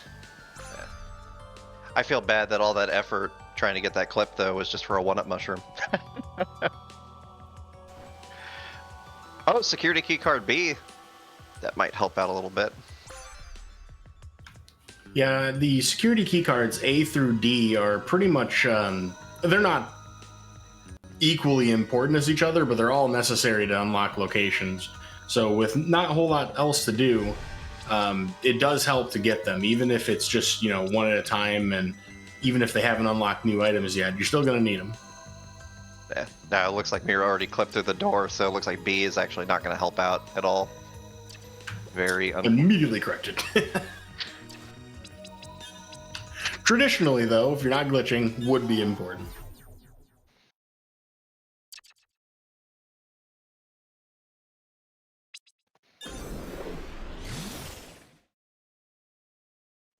Ooh, some more reading. Good morning, he said at last. We don't have any adventurers here, thank you. You might want to try over the hill or across the water. By this, he meant that the conversation was at an end. What a lot of things you do use good morning for, said Gandalf. Now, would you mean that you want to get rid of me, and that it won't be good till I move on? You're like, good morning. We don't have any adventures here. Bye. Bonus points to anybody in chat who knows exactly which Tolkien book that is. I'm pretty sure Tea Tree knows.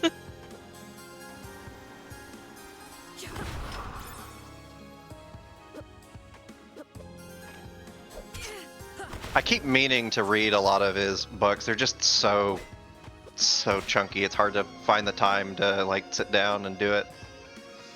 Oh yeah, it's a very dense reading. Yoshi egg. Almost at the halfway point for the eggs. One more and then 15 more after that.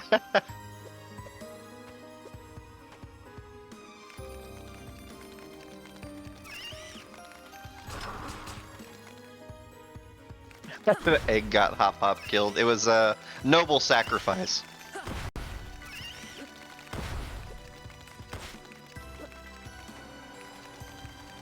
Well, that'll be a repeat visit of the world never was. This fight over again. I'll be honest with you, the combat in Kingdom Hearts looks very difficult to me. Yeah, there are some fights that are just really rough.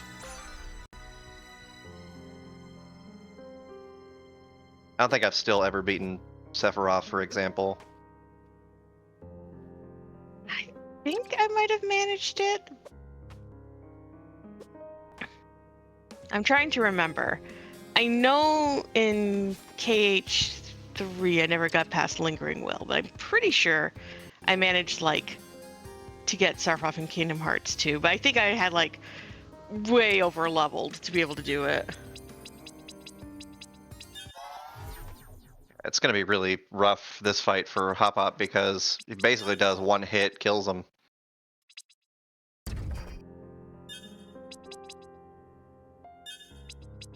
Definitely a solid case for folks who might consider like excluded locations. Some of the data fights, for example, you may as well not even bother if you don't feel 100% about it. I would never, if I were to ever play Kingdom Hearts 2, let those options, just because I'm not good at the game. But if you're not a speedrunner at it, there are some accessibility choices out there that you can make your life a little easier with.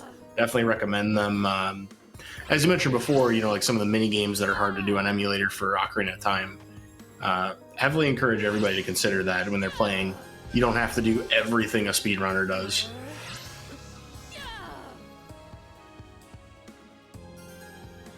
And of course, we're getting confirmation that there are no super boss item locations required in this run. Thank goodness. It would not be fair to Hopop at all. Right. Yeah, it looks like we got confirmation of Chrono that he's also now full BK until he gets either a Yoshi, or a progressive power-up, or green switch block state. It's funny because he got spin jump very early on, but you can't actually break any blocks until you can become a Super Mario. And there's 3 progressive power-ups in the pool. I haven't found any yet. Yeah, and logically, you generally get those pretty early, at least one of them. So this is a particularly brutal configuration in this circumstance. But Chrono has done quite a lot of the world. We've seen quite a few bosses already, so hopefully once we have that first progressive power-up, we can clear quite a lot more. It looks like Dolce and Banana have picked up Distant Roost, which is another level.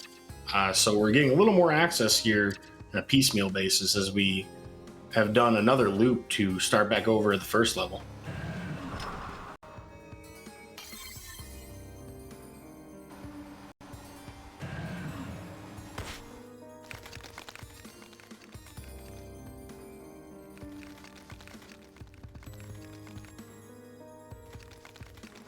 They call them nobodies. They were fighting here in Kingdom Hearts, but like they have bodies.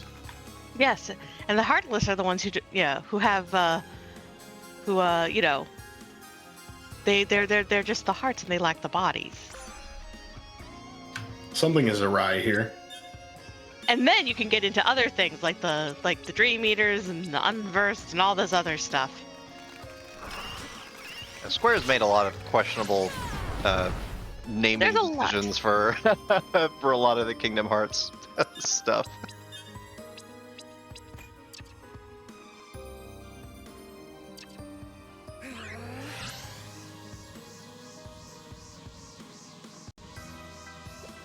Well, Hollow Bastion here having plenty of items to work with. Looks like Stage 2 is sent to Dolce and Banana, so that is going to be a critical item as far as accessing levels would go. However, I think the Risk of Rain 2 started with all the level unlock items for stages in sequence, so I think that might just be the copy of the item that gets put in the pool. Not entirely certain about that.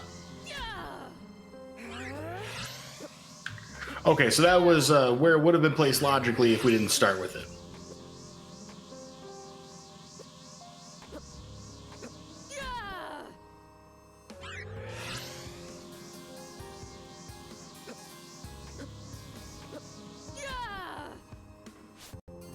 I do appreciate that the inclusion of like archipelago item in Kingdom Hearts, that it matches the aesthetic of the game. Like those are the touches that I always like in randomizers. It's kind of funny to see the archipelago icon because that's the old version of the archipelago asset. We have a newer version of the icon, but I think it just didn't fit as well. Maybe Jared Weekstray out there could maybe confirm, but yeah, that icon is actually outdated. But, you know, it still looks good in my opinion. It's funny how many games where the old logo actually fits more thematically than the new kind of more modern flat icon.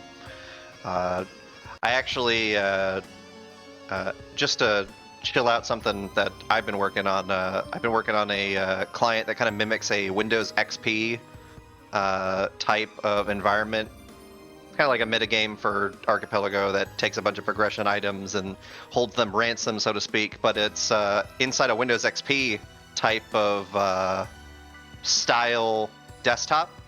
And the old AP logo looks perfect because it looks like it belongs in the XP era type of icons. So it's been great for stuff like that. Far Cryption's a good time. I need to finish it. I've got so many projects that I start and then get stuck on, and then I start a new project. The eternal life of a creative, I guess. I don't know. Yes, No, it it's is. definitely true.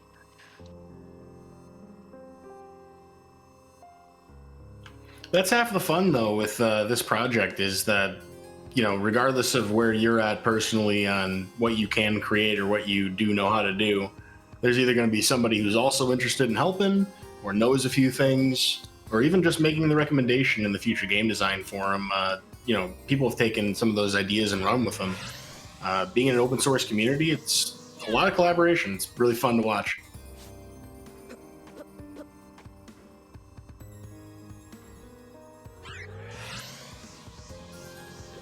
All right, a finishing leap for Hopop. One more thing towards final form, if I recall correctly.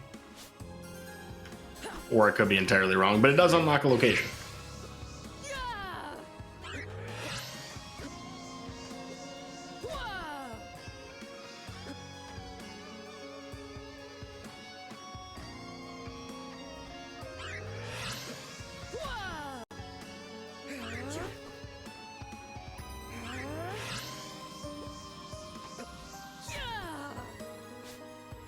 So if I were to try to estimate or kind of like summarize where we look like for the multi-world in general, it seems like Time Spinner and Super Mario World are critically blocked by a couple of items that we don't know about just yet, or at least I don't personally see. There's a lot of stuff to look at here. And Risk of Rain and Kingdom Hearts 2 are mutually blocked by a couple of world unlocking items, which is kind of an interesting dynamic for this whole thing. Yeah, it looks like there's going to be that one critical location that's going to open up a lot of things, probably.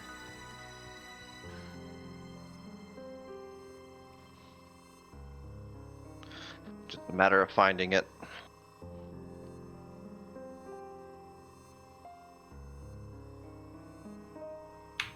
Meanwhile, we're looking at a risk of rain hour into this run. This is just an absolute death ball. Speaking of death,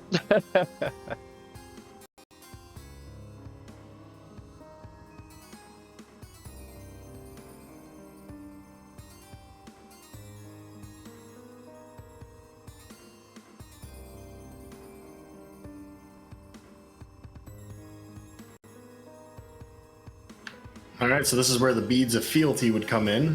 You use them at this altar, and that would take you to the alternate ending. If that's accessible, I'm not even sure.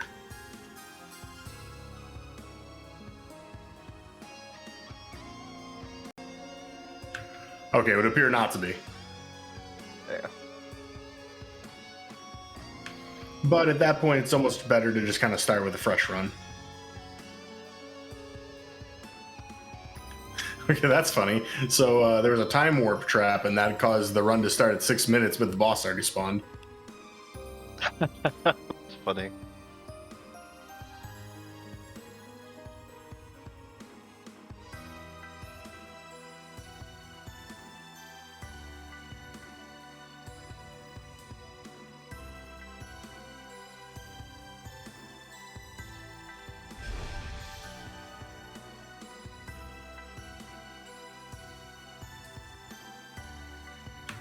Well, as we look to uncover a little bit more of our world unlock items, Scala, if you have a moment, you mind telling us a little more about the cause that we're supporting today? Yeah, absolutely. So, as y'all know, Multithon 2024, we are raising money for Blue Path service dogs. I'll tell you a little bit more about their services. Now, Blue Path's expertly trained autism service dogs offer safety and freedom to families. A Blue Path service dog's primary role is to provide safety for a child out in public. So the dogs are trained to prevent a child from bolting either into the street or away from their parents in a crowded area. They also provide children with much needed companionship, increased social acknowledgement from peers, and opportunities for independence and increased levels of confidence. We're so happy to be supporting Blue Path once again with Multithon. And if you would like to throw in some support, I can go ahead and toss the donate link into chat. We do have some incentives for later on today. For the game Forewarned, you can pick our companion, either dogs or birds. While we do, of course, love dogs, birds do give a slight advantage. So it's kind of up to y'all what you want that choice to be. We also have a poll for Overcooked 2 to have a chef choice between narwhal, unicorn, pig, grandma, and robot. Right now, Narwhal is in the lead, but y'all can change that with your donations. We also have a target incentive. We need to have $200 to upgrade the difficulty in Gata Protectors. As of right now, we're at 129. So we only need just $71 to hit that target. And I think, chat, I think we can definitely do that. And as a reminder, we do have an overall milestone right now. If we hit $4,000 today, we will have a bonus run of a hot dog reporter race between Happy Buy 3 and Metroid Crime. If you have not seen that game is just really fun and cute, and actually, like, it's a really interesting little platformer. So I do hope that you all will, take a second, donate responsibly, but just have some fun ways to make our marathon a little bit more special, if you would like. And of course, continuing to raise money for Blue Path. Now, did I hear that correctly? You said hot dog reporter? Yes. Sensational. It is a really, really fun little indie platformer, and it is a great little speed run. Well, Chad, I know you love cooperative events, but I mean, surely we can cooperate together to make that a reality.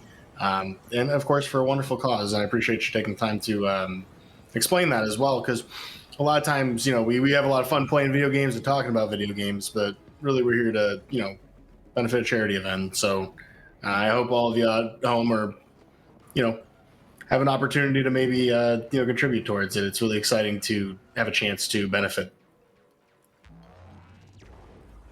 Absolutely happy to be here to help support this cause. Well, a lot of cooperation going on right now, actually. A whole bunch of items have flown through that are pretty critical. We saw a progressive power up for Chrono, I believe, found after a reconnect. Sky Meadow, which was hinted for, or had locations hinted from it for Risk of Rain. So a lot of stuff happening all at once, and it looks like pretty much everybody's got something to do at this point. Yeah, that power up is huge. It let Chrono get through a one stage where you have to break a whole bunch of blocks. So hopefully that opens up things a lot more. This ghost house should be able to get. Should be able to get both exits in this ghost house. That's gonna open up some more stages. So it's very good. And it looks like Hopop in Kingdom Hearts 2 just sent commencement to Dolce and Banana, which is the final level of Risk of Rain's vanilla goal condition. So I think if we have the level immediately prior to it, we can now finish the game.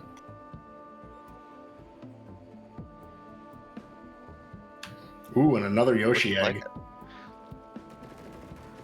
Yep, looks like Dolce is probably in go mode now then. Oh, 1 stage 4.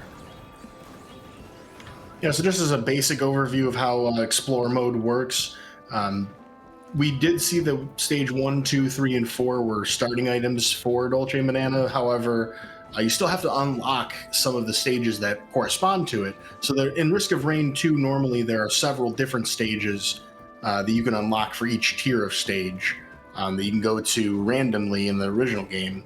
In Explore mode, you need to at least have one for each stage to progress to each progressive tier. So we need 1 stage 4 level in order to get to commencement, which is technically stage 5 in this sense, and then we'll have go mode completely. Yep. Also, good job, Chrono. You managed to get that yump on the 3rd try. So 1 for 3. Good job. Yum.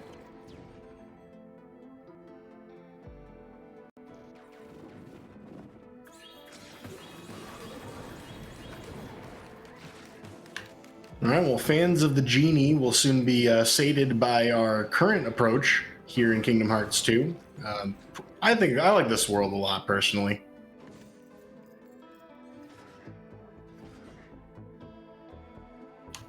Robin Williams' impersonation, or I guess voice acting of the genie was fantastic, and I'm glad we get a reminder of that in this game.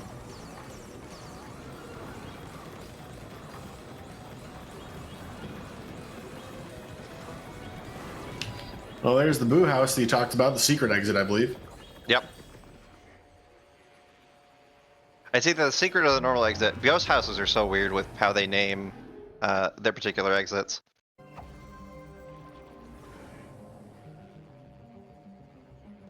Yeah, normal exit.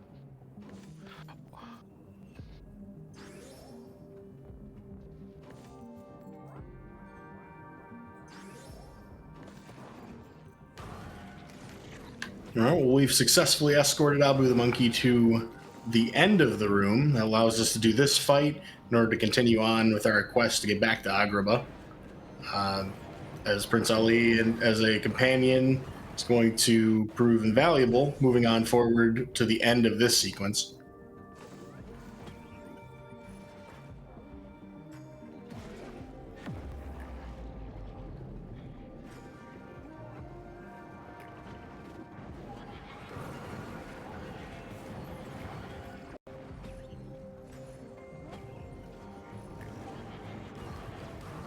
A lot of falling in this stage.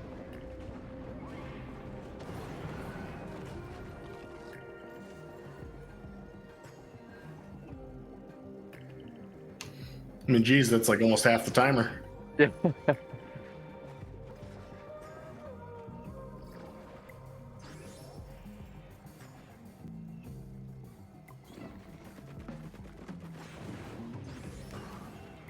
Well, trial accomplished. Nothing but junk items at the bottom of the chasm of challenges. But we'll absolutely take some time to equip some items here. One thing that happens with Kingdom Hearts 2 is you tend to get a gigantic inventory. And it's important to stay on top of that, as you want to be able to defeat your bosses pretty quickly.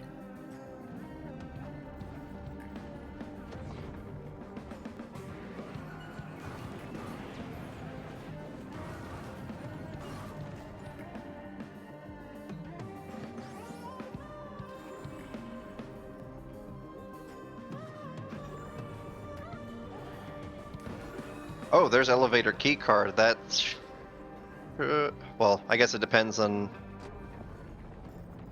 how much Miro clipped through. Yeah, I was gonna say.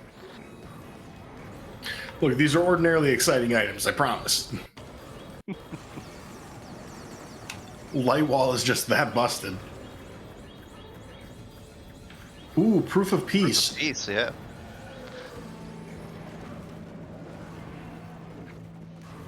For the Kingdom Hearts players out there, or for those of you interested in trying it, that is a contingent condition for finishing the game in Kingdom Hearts 2. You need the 3 proofs, and to get to the end of what is it? The World That Never Was. I believe that's what its name was. I see Miro got tablet, so if he can clip through this door here, that's quite a few more checks, thankfully, for him. So at least he's not in complete BK at this point. I'll just go walk around, I guess.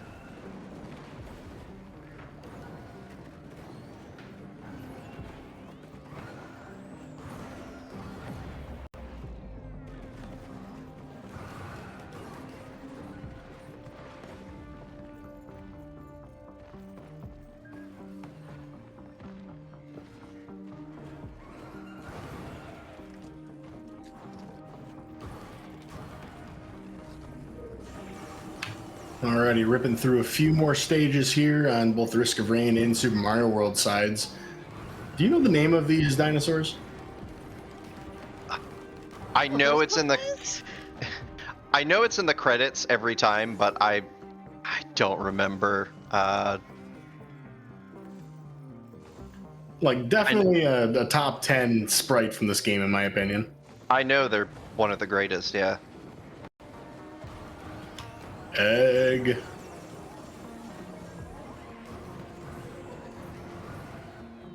Seeing allegations of being called Reptros, which is almost as cool of a name as they look.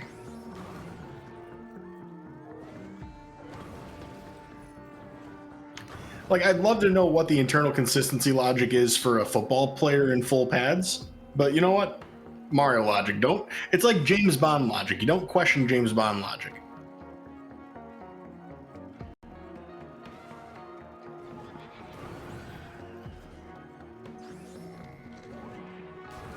Though I do occasionally question multi-world logic, it has been a tumultuous turn throughout all of this multi-world. Now we're finally seeing some progress for everybody, but it's been quite an interesting battle back and forth. All right, I have looked it up. The name of those particular the teal ones, they are Dino Rhinos. That's perfect. Oh, that's right. If I recall, it's the big ones are Dino Rhinos and the small ones are Dino Torches. Mm-hmm. Yeah. Torches? Yep. Yes. Because they can breathe fire, so they're the Dino Torches. What did I just say about questioning James Bond logic?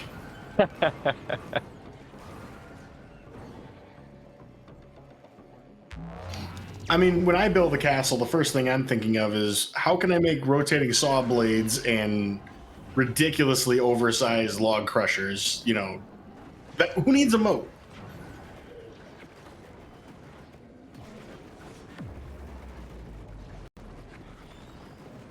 I still like moats, but it has to be filled with lava. Indeed, and you can even put a Tsar dragon in there.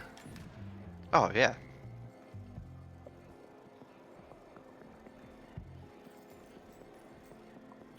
It may have been the most terrifying jump I've seen in a while. Yeah, a bit of a leap of faith kind of moment.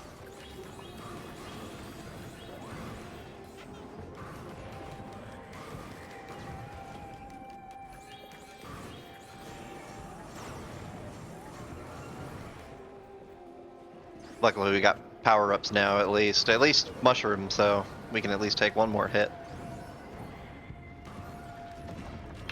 Another one of our fan favorite 3 times hit the Koopa in the head boss fights. Koopaling is very fun and animated in this game. I've always really enjoyed Super Mario World for that. May as well ask to both chat and the couch, favorite Koopaling? probably gonna be Ludwig. Big I, same. I just love Wendy's style. Wendy's a confirmed cutie. Confirmed. I especially like the newer versions where she's got like the big like gold like bracelets on. It's just like, ah, Wendy, you are so cute. Bow on, makeup on point, bracelets ready, and then she just smacks you around. It's like, great, yes, perfect. A a A plus villainous lady. She knows a thing about fashion. She does. It's important to bring up the average fashion quotient of the Lings. Oh, people pointing out this.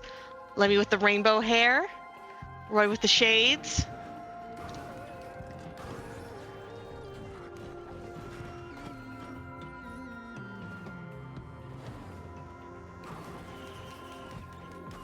Ooh, more levels getting sent. Looks like Green Switch Palace to Chrono and Abandoned Aqueduct to Dolce and Banana.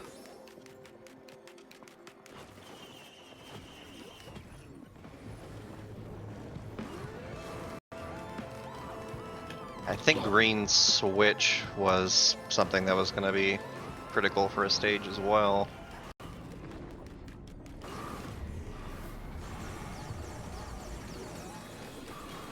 Yeah.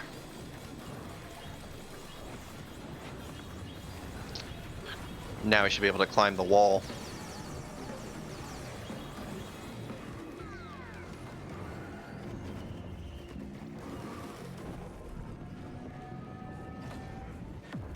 Provided, of course, we cross a gap.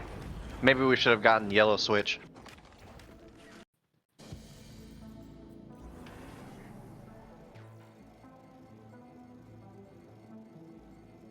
Avoid Stimix time.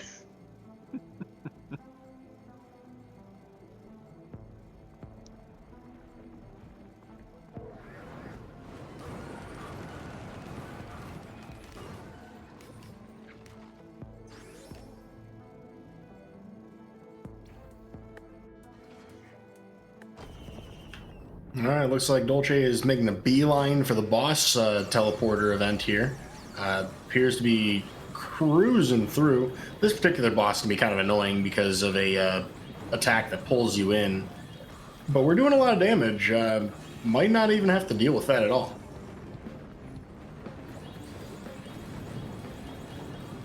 The irony of needing Green Switch to go to the Green Switch Palace. It's not lost on me. But do we yump? Oh, well, we got at least one, so Yeah, I count that as a victory. it's a hard jump. The hitbox isn't exactly perfect on it, and you only have the one frame.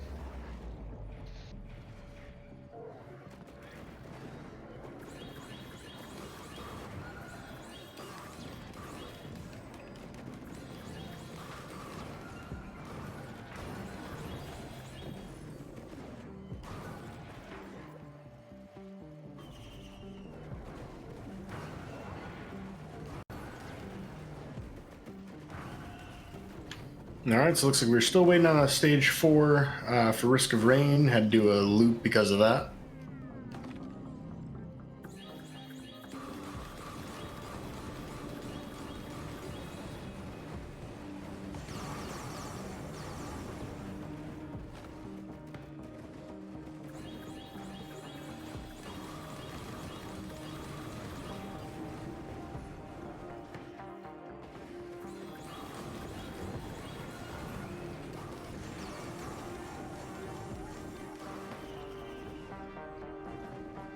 A little bit of power leveling going on here for Hopop as we're marching our way through the Heartless. Quite a lot of that available to us in Kingdom Hearts 2. The nice thing is that you can generally grind just along the way pretty much everywhere you're going. You don't have to do a whole lot of specific grinding unless you're kind of stuck with nothing else to do.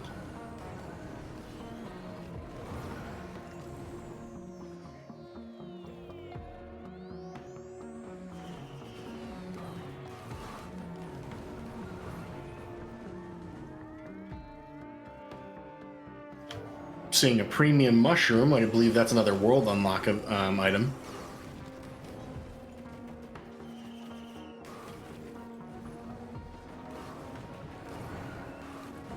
Oh, it's a Donald weapon. Thank you for the correction. I wonder how you wield a mushroom. Very Well, carefully. That's what makes it premium. Fair enough.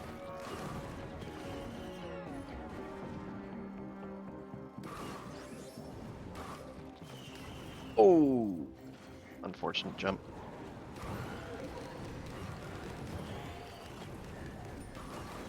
Oh, looks like we finally have access to the special stages, as you mentioned before. First one is going to be a Boo House, per the level shuffle that you mentioned earlier, Fire. Yeah.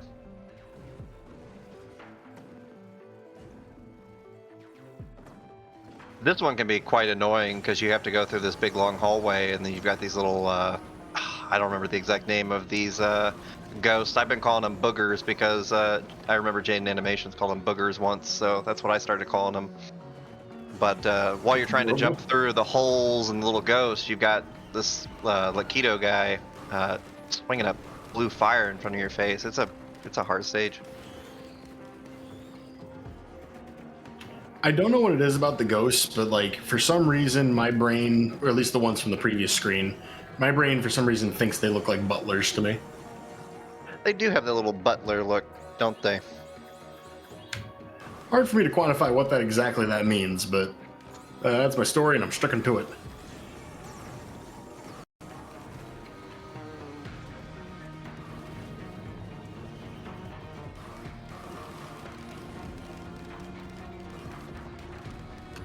So as we take a look at Time Spinner here, it looked like 3 Time Spinner gears are being hinted for, none of which, of course, have been found yet. That's a critical thing blocking Time Spinner from completing the game.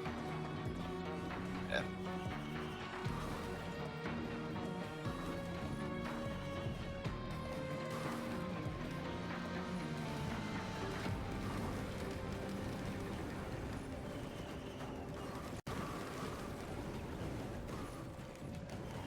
I know when I was peeking in on the chat that Hopop says only one item away from Go mode for Kingdom Hearts. So you Very have, close. two of the 3 proofs, correct? That sounds correct. I've personally seen one of them at least. Yeah, I kn- there you can see. Yeah, proof of peace and connection. Yeah, what's the last one? Proof of nobody? Non-existence, maybe? Non-existence, that's what I'm thinking of, yeah. Oh, he's got gold crown, so that means he should have all 3 of them actually, so probably missing something to get to the final stage then. Okay. Oh, that I love that as a nice little visual to let you know when you're in Go mode. There should be a Kingdom Hearts 2 mod that replaces the crown with a Burger King crown. I think that'd be very thematically appropriate for the randomizer. Somebody get Jared Weak Strike on the phone. Needs to happen.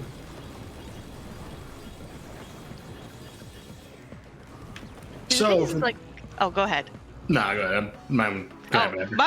Mine was just going to be a joke about how, I'm like, given the amount of like tie-ins that Square Enix does do, I'm very surprised. Oh wait, we have something to read. About 3 things I was absolutely positive. First, Edward was a vampire. Second, there was a part of him, and I didn't know how potent that part might be, that thirsted for my blood. And third, I was unconditionally and irrevocably in love with him. Stephanie Meyer, it's Twilight. I didn't think there was a Twilight one. That's kind of funny. Is there a sparkle in my eye here? Only if that's the just sun looking at is vampires. only if the sun is reflected off. Yeah. This is sure getting kind of hairy.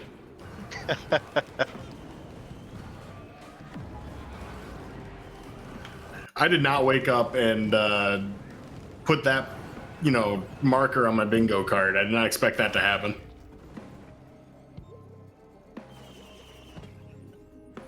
Well, in other news, folks, once we do finish one of these games, we're not orphaning all the locations within it for our other participants. Archipelago does have a system called Release, which allows you to either at will or upon goal conditions, configurable how you'd like it to be, send all of the remaining item locations to the rest of the multi-world. In this situation, I believe it's set to auto on goal. So if one of our players is able to finish their game, anything they didn't do yet will get sent to the rest of the players. So once you're able to, it's generally a good idea to just sprint for the end of the game, provided you have everything you need. So we'll see before too much longer. Probably one of our worlds will finish, and that will pretty much open up everything remaining. Hopop is saying it's set to manual at the moment, but they will be releasing manually once they do get their goal completion. Yeah, that makes sense. It's probably good for marathon safety to do that. Yeah. Speaking of marathon safety or lack thereof, these bullet bills, oh my goodness. This stage, this stage. Oh my goodness, there's a section a little bit further past, I think it's just past this guy, where there's so many bullet bill launchers, it becomes very overwhelming. You just stand in the wrong spot and there's nothing you can do.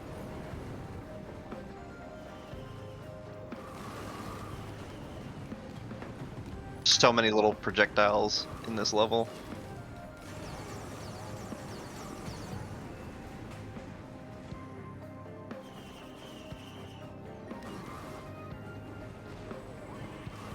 I have not unclenched since the start of this stage.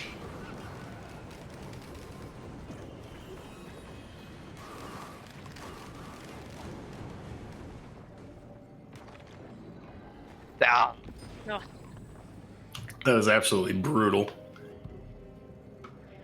Ooh, there's Way to the Dawn. That is one of the required end game items for Kingdom Hearts.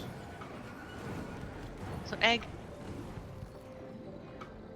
We're at 20 eggs, so 10 more eggs for the completion for Super Mario World. I did mention it earlier, but not only do you have to get the eggs, but you have to get to Yoshi's house, and with this randomizer, I don't know if it's specifically the setting or if it always happens, but Yoshi's house is actually not at Yoshi's house. It swaps places with the secret area that has like the extra power-ups and whatnot. So not only do you have to get the Yoshi eggs, you also have to make sure you can beat the secret exit right before the secret area, so that way you can actually access it, which I know Chrono does have, but it is a little bit interesting. Extra tidbit piece of knowledge. Yeah, it's nice to have like, a little bit more, I guess, gating before your end game. It's not nice to just get the last item and guaranteed you're done. It's more fun for the multi-world if everybody's got to help each other a little more. Well, speaking of helping each other, it looks like we did see a Talaria attachment, which was, I think, the first hinted item. So now Time Spinner can go super fast. It's the funnest item to have because you just slide all over the place. Yeah, I'm sure Miro's certainly appreciating that now. The game feels so much slower. Once you've done it, once you played Time Spinner a few times, the game just feels super... It's just because you're so used to going really fast. The moment you have to start a new run, you're walking, it just feels so much slower. So it feels so nice once you get it. So Talaria attachment's basically the Pegasus boots of Time Spinner, for those who know A Link to the Past. I'll let you make big leaps.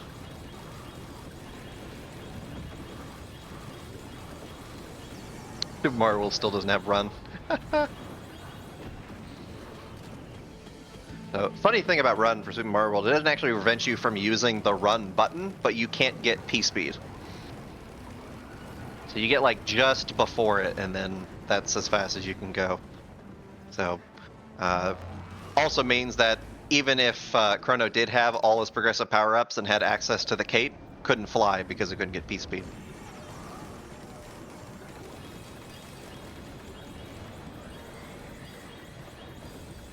Although the cape is still pretty useful, you can float, right? You still can float, yeah. You'll have the slow fall, and then of course you can spin your cape. You just wouldn't be able to initiate a flight from it. I think there's a couple exceptions to that. If you shoot out of a pipe, I think that gives you flight, if I recall correctly. But other than those few stages that give it to you, there's not easy ways to get it without run.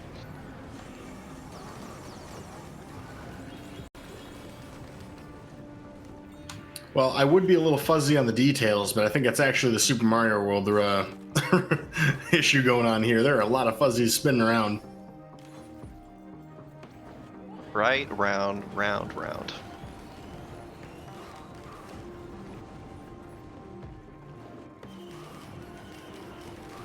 I think personally I found this to be one of the most frustrating stages of the game.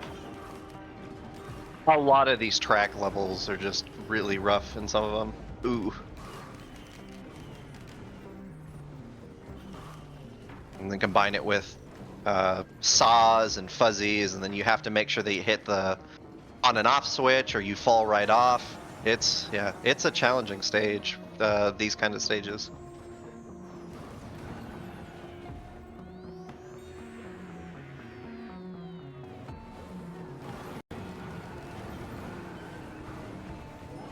Doesn't help that Nintendo added a few kind of trolly on-off blocks that if you hit it, then you just fall right off. It's like, shouldn't have hit that one. Haha, gotcha. Better learn by attrition. And then they wonder why so many people make troll levels in Mario Maker. It's all Nintendo's fault. They led by example. Yeah, the whole Kaizo format. I'm glad they've embraced it with Mario Maker, but we all learned where they got their start. Well, the timer trap might end up being an issue here. I'm not familiar with how much stage is left in front of us. It's been quite a while since I played Super Mario World, but handling it deftly. This is I think dangerous. we're almost at the end, yeah. So it was very good.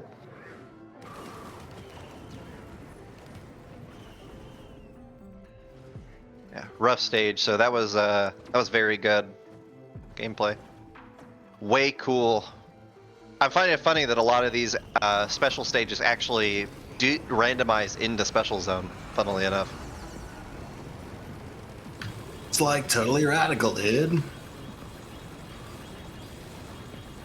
Tubular, even. Very gnarly. Truly outrageous. And awesome. It's like way cool, dude. Alrighty. This is just a jumbled mess. I can never follow any of these special stages. But believe it or not, that switch will get us towards the end here.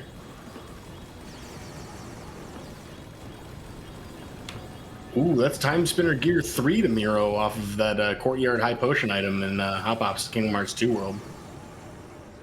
Yep. Are we still just waiting for Gear 1 and 2 at this point? I want to say there was a water mask that was being looked for as well, maybe a gas mask.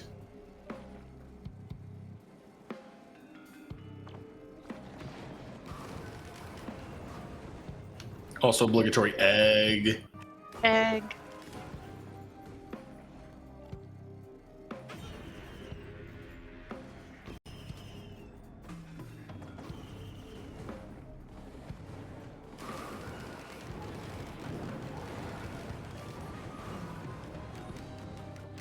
But it does This bring us up to stage- 20 eggs. This stage is probably got to be my least favorite water level, just because these torpedoes feel like they have the weirdest timing for coming out. Feels so awkward. Especially like this section where there's like a whole bunch of them.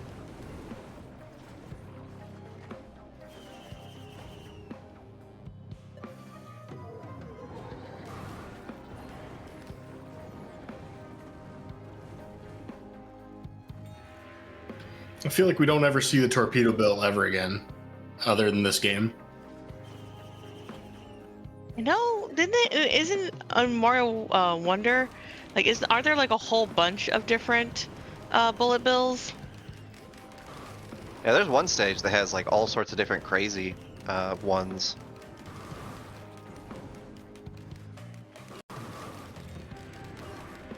I still gotta beat Wonder.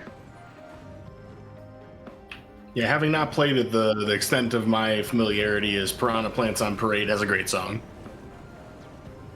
Oh, that stage was fantastic.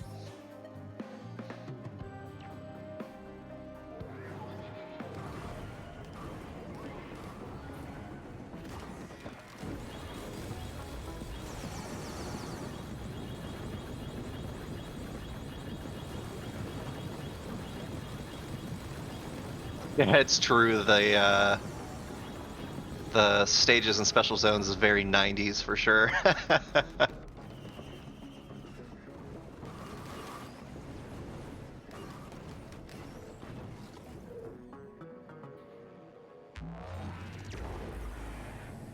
I love Monty Mole, these big Monty moles so much. They are an entire mood. Like, I'm not sure you really need shades in a cave, but you know what? If you're Monty Mole, you sure do.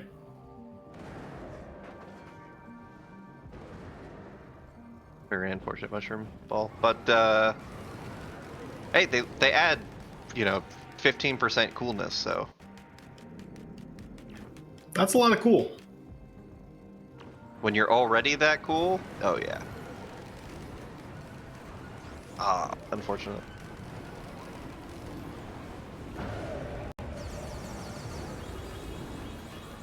So it looks like we might have a path towards victory here for Risk of Rain. Dolce and Banana might be able to do so with a Void Portal spawn. Now, Void Portals are a little bit rare, and I believe the only way to get one is by random chance. So looks like we'll be grinding levels to try to get to that as soon as possible. I believe looping does increase the odds, but don't quote me. Is it like a portal to the very end? Yeah, so there's a random chance that you get one of the bonus style teleports with your teleporter event. You'll see a little orb kind of just sitting there. And that's one way that you can get to one of the alternate levels. But it looks like we have a stage 4 now. So Dolce and Banana should be able to achieve Go mode. Go mode, of course, for those of you who aren't familiar with randomizers, potentially is basically the point where you have the items you need to achieve goal. And you can just skip everything and go straight for that goal. And that appears to be the case, so we are creeping up here on our first victory. Should be able to see this coming pretty soon. We'll go to commencement, which will be the fight against Mithrix, and just finishing the game from there.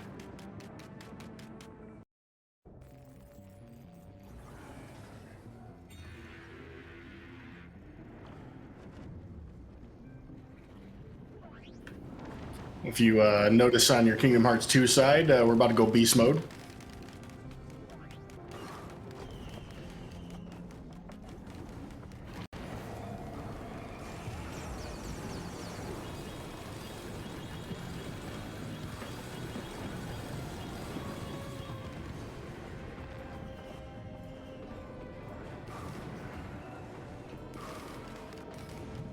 It would seem that Hopop is pretty close to what you might consider Go mode for Kingdom Hearts 2 as well. Something to consider as well is that Go mode varies depending on the game you're playing. Some games may have a strictly logical access to the goal condition, but not a functional access. So in Hopop's case, we need a few more tools to really finish the end game boss fights. Even though logically it is possible to get there, it's not practical to finish the game just yet.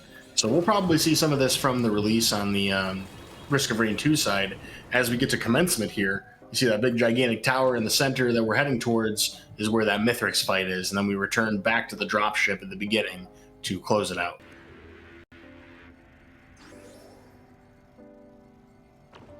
Sometimes we like to refer to when you are technically in Go mode or you technically have stuff to do, but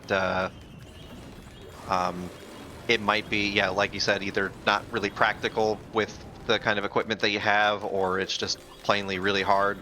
Sometimes it's considered like a soft BK kind of thing, or a soft go mode, or even like a skill BK or something like that. There's skill. Yeah, and given how difficult the boss fights are in Kingdom Hearts 2, yeah, it's a very real thing for this particular game. Some games, it's like you can throw your head at it. Like if you throw your head against the wall. Like if I wanted to do a Master Sword Silverless Ganon fight in A Link to the Past, I mean, I might need some bottles to do it, but eventually I might be able to. With Kingdom Hearts 2, you might just be dying 50 times in a row, and it makes more sense to get more items than it does to do that. Some of these fights can take a little while, and if you're in such a situation where one hit's going to kill you, it's going to be rough, so not worth it. Yeah, it's a smart tactical choice to get some more items first instead. And Ooh. Not a bad choice, because there's a couple Yoshi eggs there. Double egg! Back to back from slot 1 and 2 from that completion. Yeah, that boss recipe calling for 2 eggs mixed in on that particular bowl, so we're baking a pretty nice cake here, it looks like.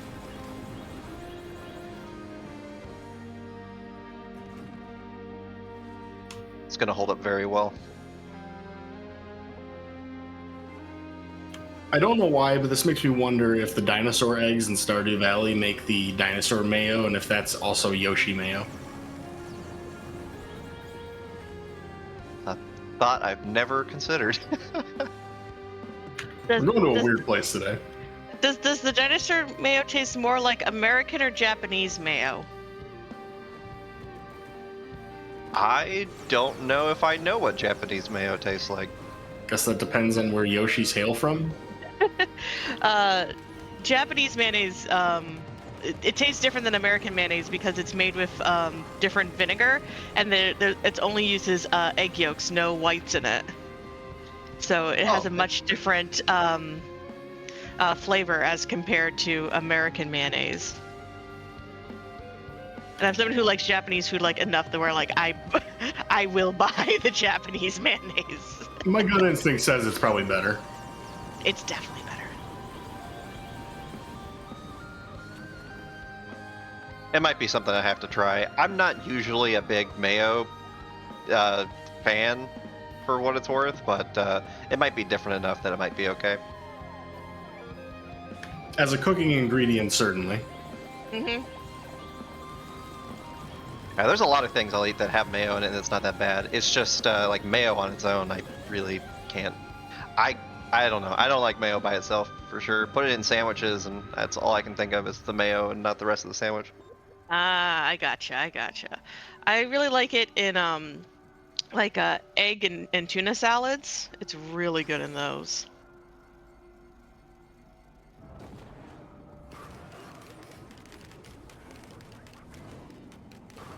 Yeah, I just want to point out just how much we're zooming here in Risk of Rain. Just multiple jumps, sliding around. It is amazing what you can do when you have over 2 full rows of items. It's wrapped around till the third row. That's funny. We have a triple health bar. Are we a boss now? Yes, we are hearing... Oh, by the way, you can't hear it on the stream right now, but the soundtrack for Risk of Rain 2 is just immaculate. For anybody who has never listened to it, by all means, 1, buy the game. It's a great game. But 2, check it out on YouTube. The soundtrack is amazing prog, techno, whatever you want to call it. Hallmark of the industry, in my opinion.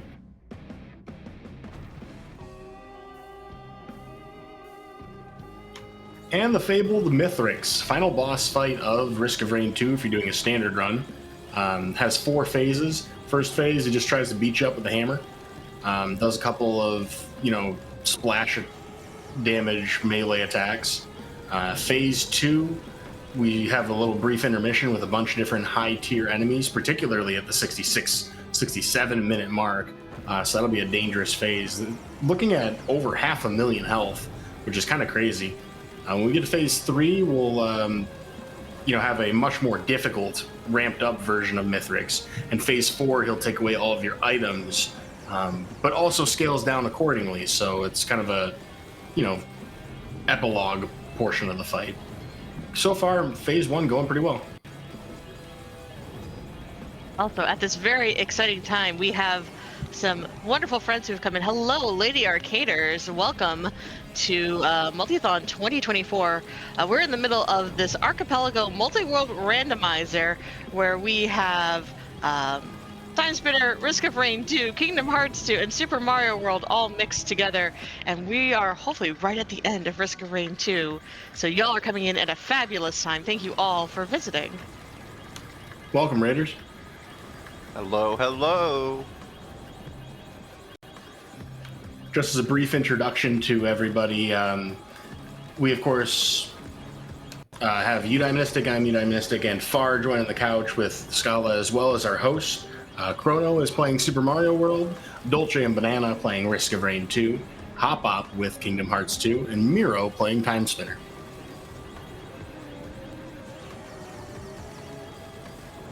And that's a Yoshi. We have Yoshi for Chrono. Critical progression. Finally, after sending all those eggs, it finally hatched. Oh, Hopop already beat me to the joke. By the way, adorable impersonation. That was amazing. Thank you. I can do like a few voices, but I definitely have worked hard to make sure that my Yoshi voice is very very on point. I think Chrono might have a SNI issue at the moment because it looks like Yoshi is still disappearing. Might be trying to fix that real quick. Game doesn't seem to think he's got Yoshi yet. Ooh, and that's security keycard D to Miro. That's another important one. We did see, I think Miro might have clicked through the door, but ordinarily that'd be a really important one. D opens up so many sections.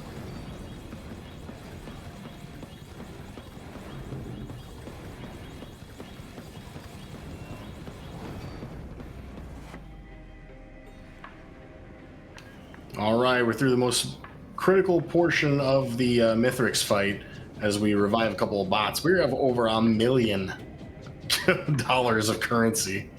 This is kind of wild. Or maybe that's 1,000 in some fractional amounts, but point being, we are very buff. And Mithrix here, not too pleased with that. He takes all the items and then we forcibly return them to our inventory as we continue to do more damage. And this very quickly snowballs in our favor.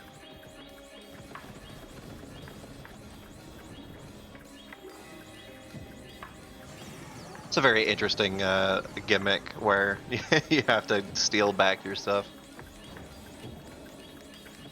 Yeah, lore-wise, Mithrix is purported to be one of 2 creators of the, I guess, world that this particular game takes place on. This planet in particular. This is kind of actually on the moon of that planet, Commencement is, and the dropship is supposed to take you back to your ship. All the characters, of course, being survivors of that ship being ambushed.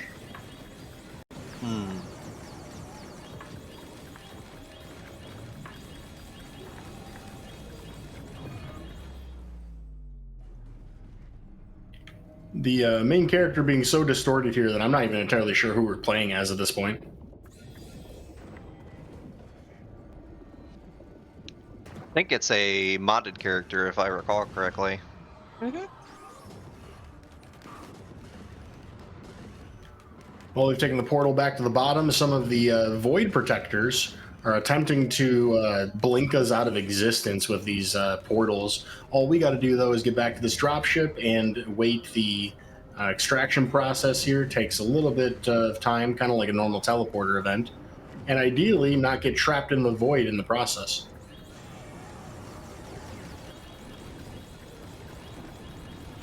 As terrifying as it is, you can lose your run at this point, and I believe the current settings do not award you goal upon death in commencement, although that is an option if you wish. It's a very nice setting to have, especially after you go through all of this to get to it, and then hate to feel like that you lose it right at the end and have to do all that over again. It was a point of great confusion originally, though, because we didn't have the option to disable that when this game was first implemented. So for a long time, people were always asking, I died at commencement, why did I win? Oh, yeah.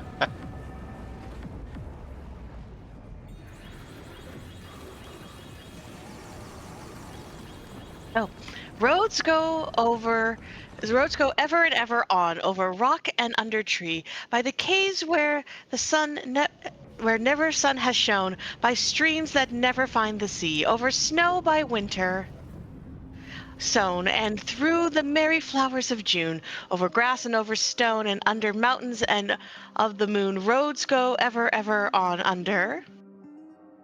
Cloud and under star, and yet feet that wandering have gone turn at last to home afar. Eyes that fire and sword have seen, and horror in thee. Halls of stone look at last on the meadows green, and trees and hills they have long known. They, also, egg. So many egg. Yes, we saw a release from Dolce and Banana, the first to finish in this multi-world. Risk of Rain is GG. complete. Yep, good game. So in the midst of that, we saw a run awarded to Chrono, ice cream to Hopop, Yoshi eggs, of course. Looks like a couple more forms and combat elements, and a couple of world unlocks. I see a slap shot, and it looks like not a whole lot for Time Spinner, all things considered. No, but I did see Hopop just sent the Spinner Gear 1. So should be one more gear, and then ideally we should be good to go to the pyramid. So that's going to be really close as well.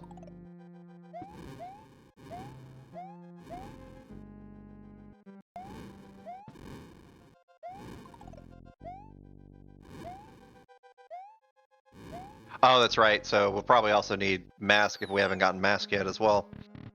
Got to defeat Ma as well.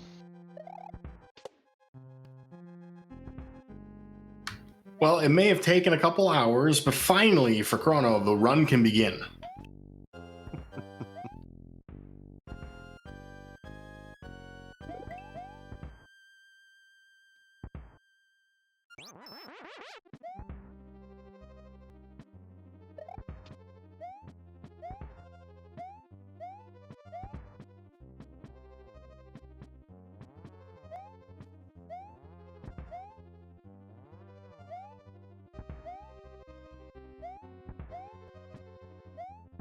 One of my favorite Mario names for those little enemies. So, you know, thwomps are the big gray cubes that come down and crush you, but the tiny ones are called thwimps, and I just thought that was really funny. I love them.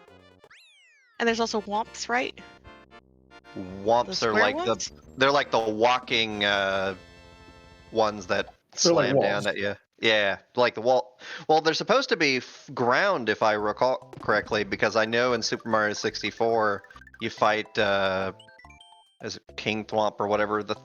You stomp on Thwomp for that 1 star in Thwomp's fortress, and he's like, "We pave your roads, and you don't ever thank us." So No, it's, Like walking thwomps. yeah. yeah, those are the womps.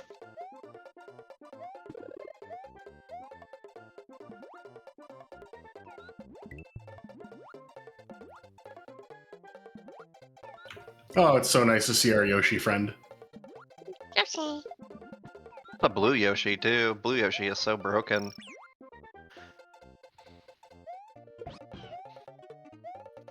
Because in case anyone doesn't know, a lot of the not green colored Yoshis, if they have something in their mouth, they have like slightly different abilities.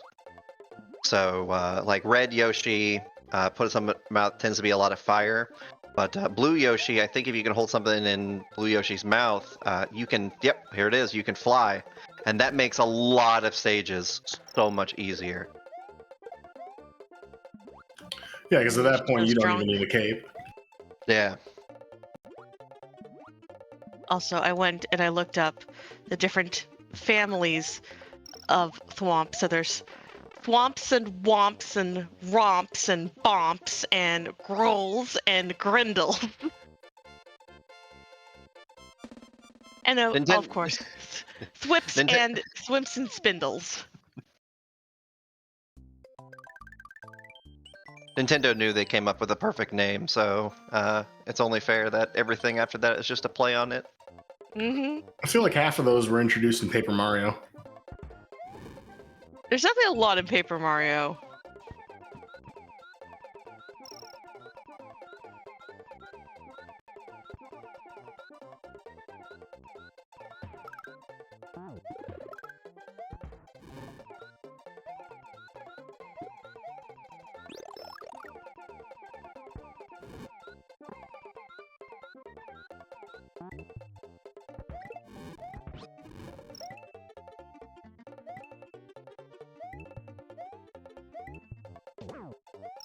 Oh, it's the Axel fighting cage too. This one, the sad one. I mean, they're both sad. What am I even saying?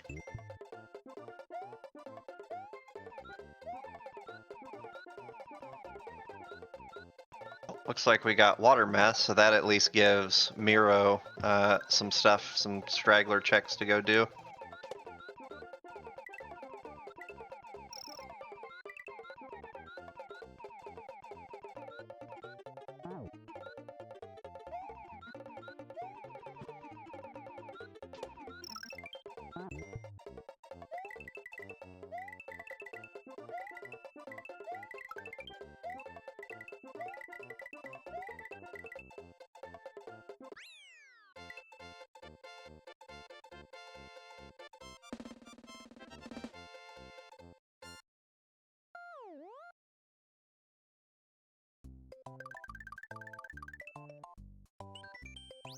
All right, looks like we're making solid progress here on Super Mario World. The inclusion of Yoshi is quite the boost.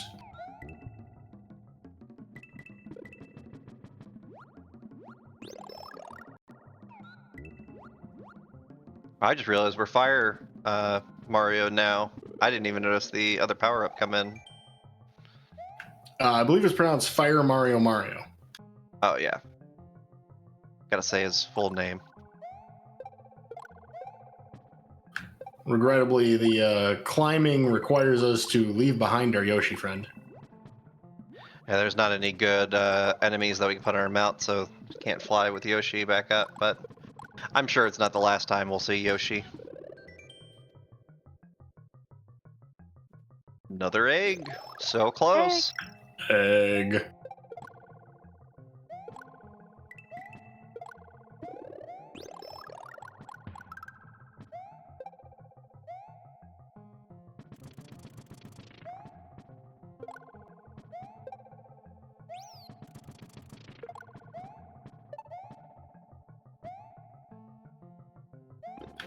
Charging Chuck's definitely dealt with. Looks like we got a star on our way through. That's nice. Gonna make that a lot easier.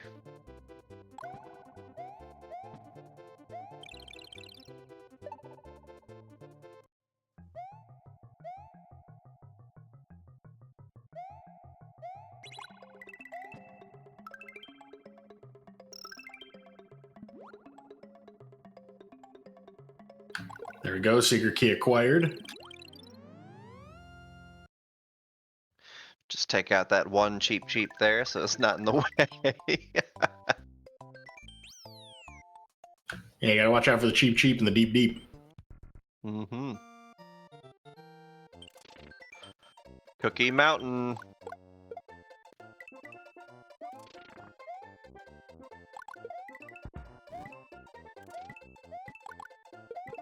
While we are creeping ever closer, we're at 27 of the 30 required Yoshi eggs. We are nearly there. I think a single release from any game would get us there. Now, is this similar to like a Triforce Hunt style, where there's more than enough Yoshi eggs spread out amongst the worlds? So it's definitely configurable. So I believe in this setting, we need 30, but there's 40 available, so there's 10 extra. Gotcha. But you can certainly, if you so desire, have it so it's exactly the amount you need to find, and then it becomes a real scavenger hunt. Yeah, I prefer those types of hunts where there's like, like a certain amount extra So it's a little bit more lenient. On the other hand, there's some additional features that let you customize this further. We haven't really talked about it, but there is a whole section called Randomizer where you can deliberately place certain things where you want them to be, including, for example, Yoshi eggs. So if you wanted to put one on a particularly painful place, we know there's some masochists out there. You can absolutely do that to yourself and your friends. Pick a really annoying spot like a super boss in Kingdom Hearts 2 and require that location. There's there's a lot of unique situations you can do with Plando. I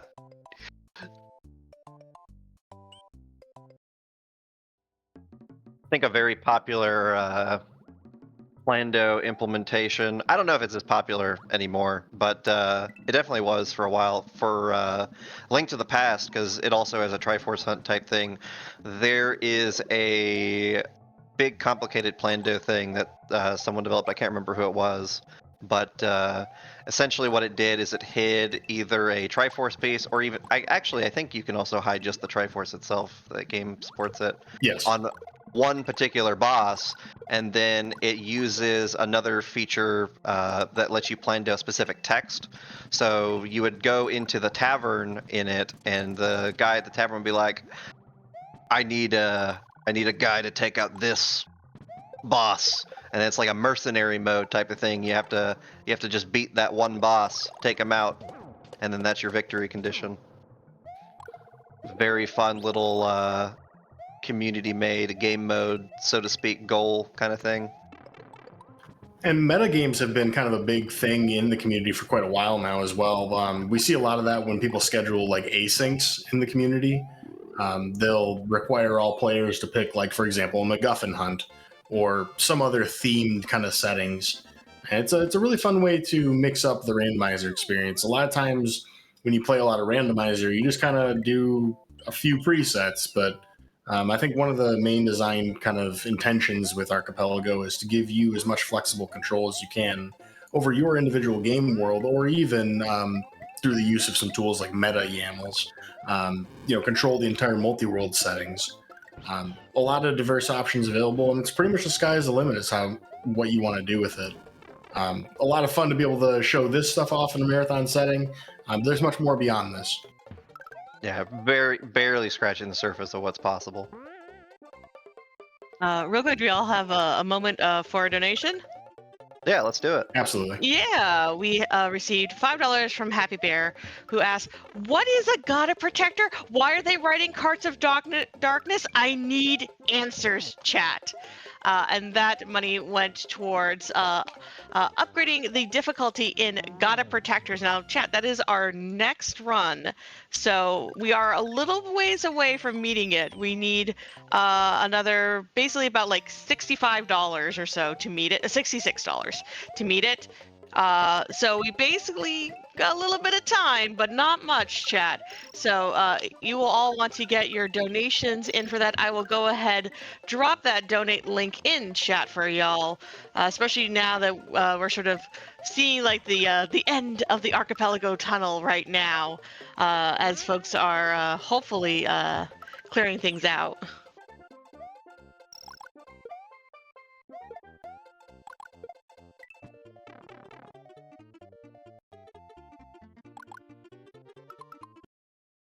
Miro's getting really close because now he's got all the pieces of the Triforce, all the pieces of the Time Spinner. So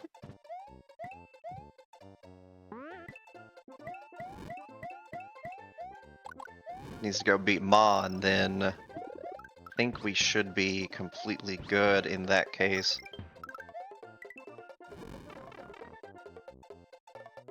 Oh, also, yes, a reminder for our wonderful head of hosting. Make sure that you do choose that target when you are donating, chat. And always make sure that you also choose a poll. Remember, your donation does double duty on Tiltify. So always be sure to pick at least both a poll and a target for your money to go towards.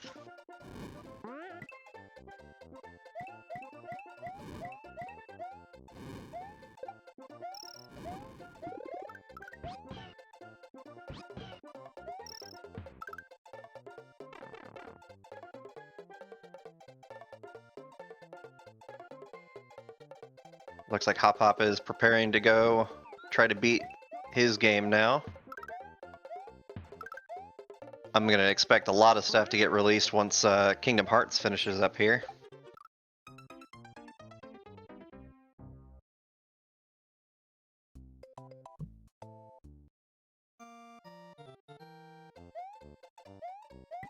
Well, there's keycard A. Yeah, always fun to get something like that real late in the run in your own world.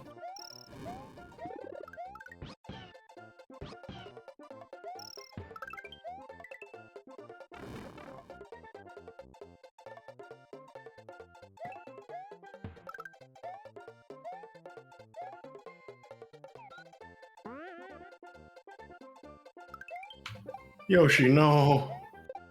Bye, Yoshi.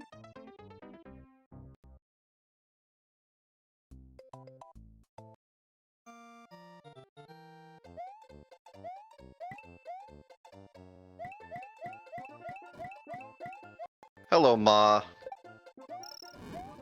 Yeah, on the list of unsettling bosses.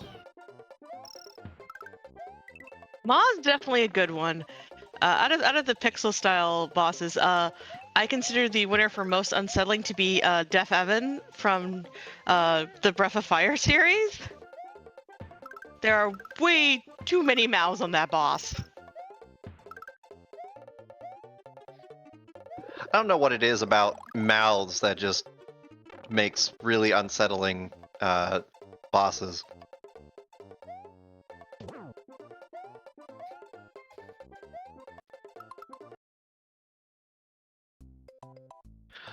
A best boss, kitty boss. Also known as Boots. Goodbye, Boots.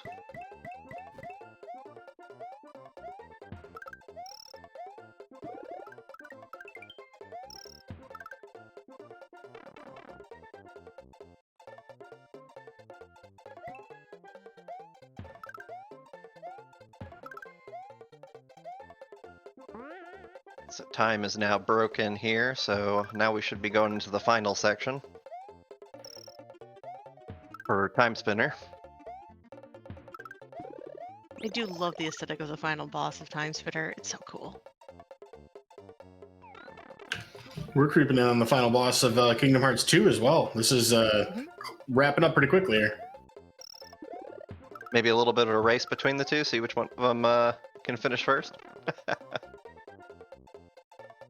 Oh, we're at my favorite form of Xemnas. I love that armor. That armor is so cool.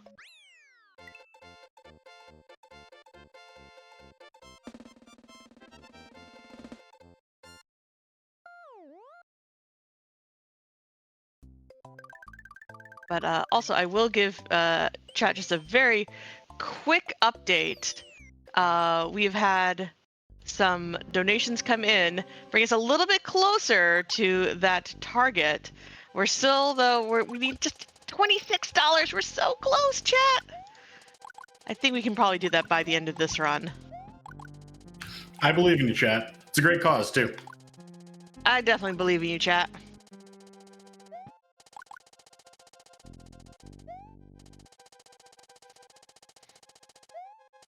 So come on, we gotta fight like a whole dragon spaceship. I love this whole section of Kingdom Hearts 2. Just yes, go. Give me all of these really fun bosses. Any boss fight where you're fighting some gigantic creature is always a great time. This boss in Kingdom Hearts 2, and then BioLizard in Sonic Adventure 2 as well. Just good times all around in those ones. Yeah, this is quite the trip. I mean, any kind of fever dream boss fight's always a good time. And you get to smack whole buildings at them. That's so much fun. Hopefully with nobody left in them. Don't worry about it. Right, James Bond logic. What am I doing? It's the world that there was. Yes, and all right, so this coat in the Kingdom Hearts fandom gets nicknamed some people do zebra coat, some people do cow coat. I always liked that. But just like, I do love the aesthetic of it, though. It's so much fun. Maybe like Rorschach. It is a little Rorschach-like, too.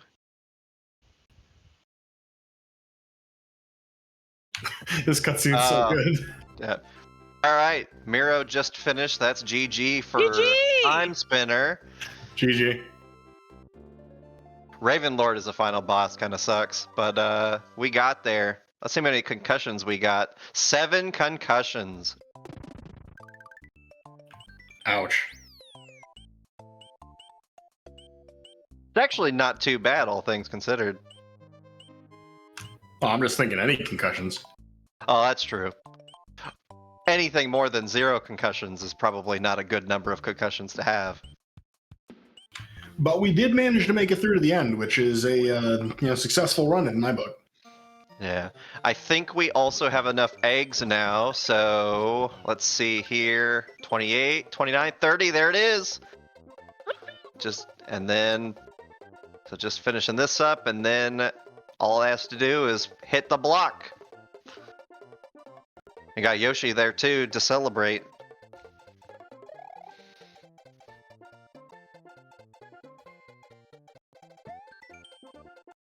A little bit of slight taunting here, and GG. Yep, GG. GG! Look, we have all of our eggs with us. Oh.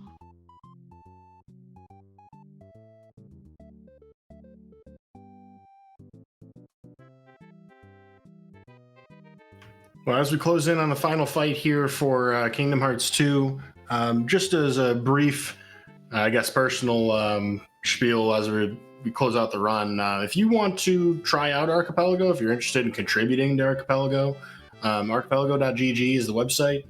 We have a Discord server. Pretty much everything that's happening is happening there.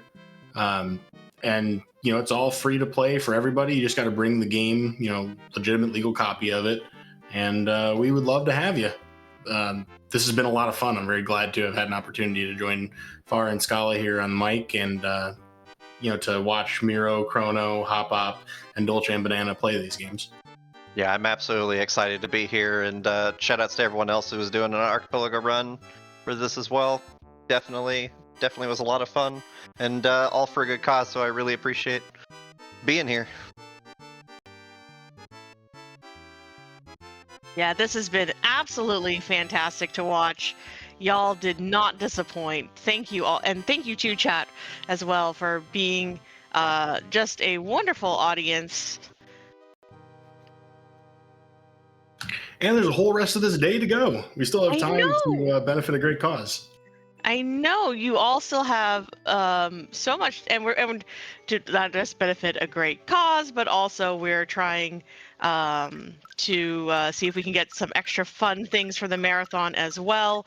For example, getting that run of Hot Dog Reporter. Got to make it happen, chat. You got to make it happen. Let's see it. If you've not seen this game is absolutely adorable and is totally worth your time. And I believe that is GG for Hopop. So that is all 4 of our runners here, multi-world complete. Let's Amazing. go. Good game. You love to see it. And the final item, of course, being victory.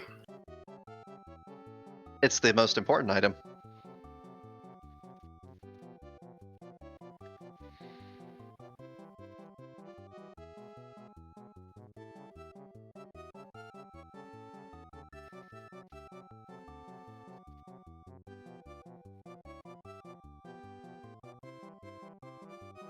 And on top of all of that, I will also let chat know that we did indeed meet that target for God of Protectors for the difficulty upgrade. So thank you everyone for donating, for just being a wonderful part of all this. Thank you all so much. Thank you. Thank you.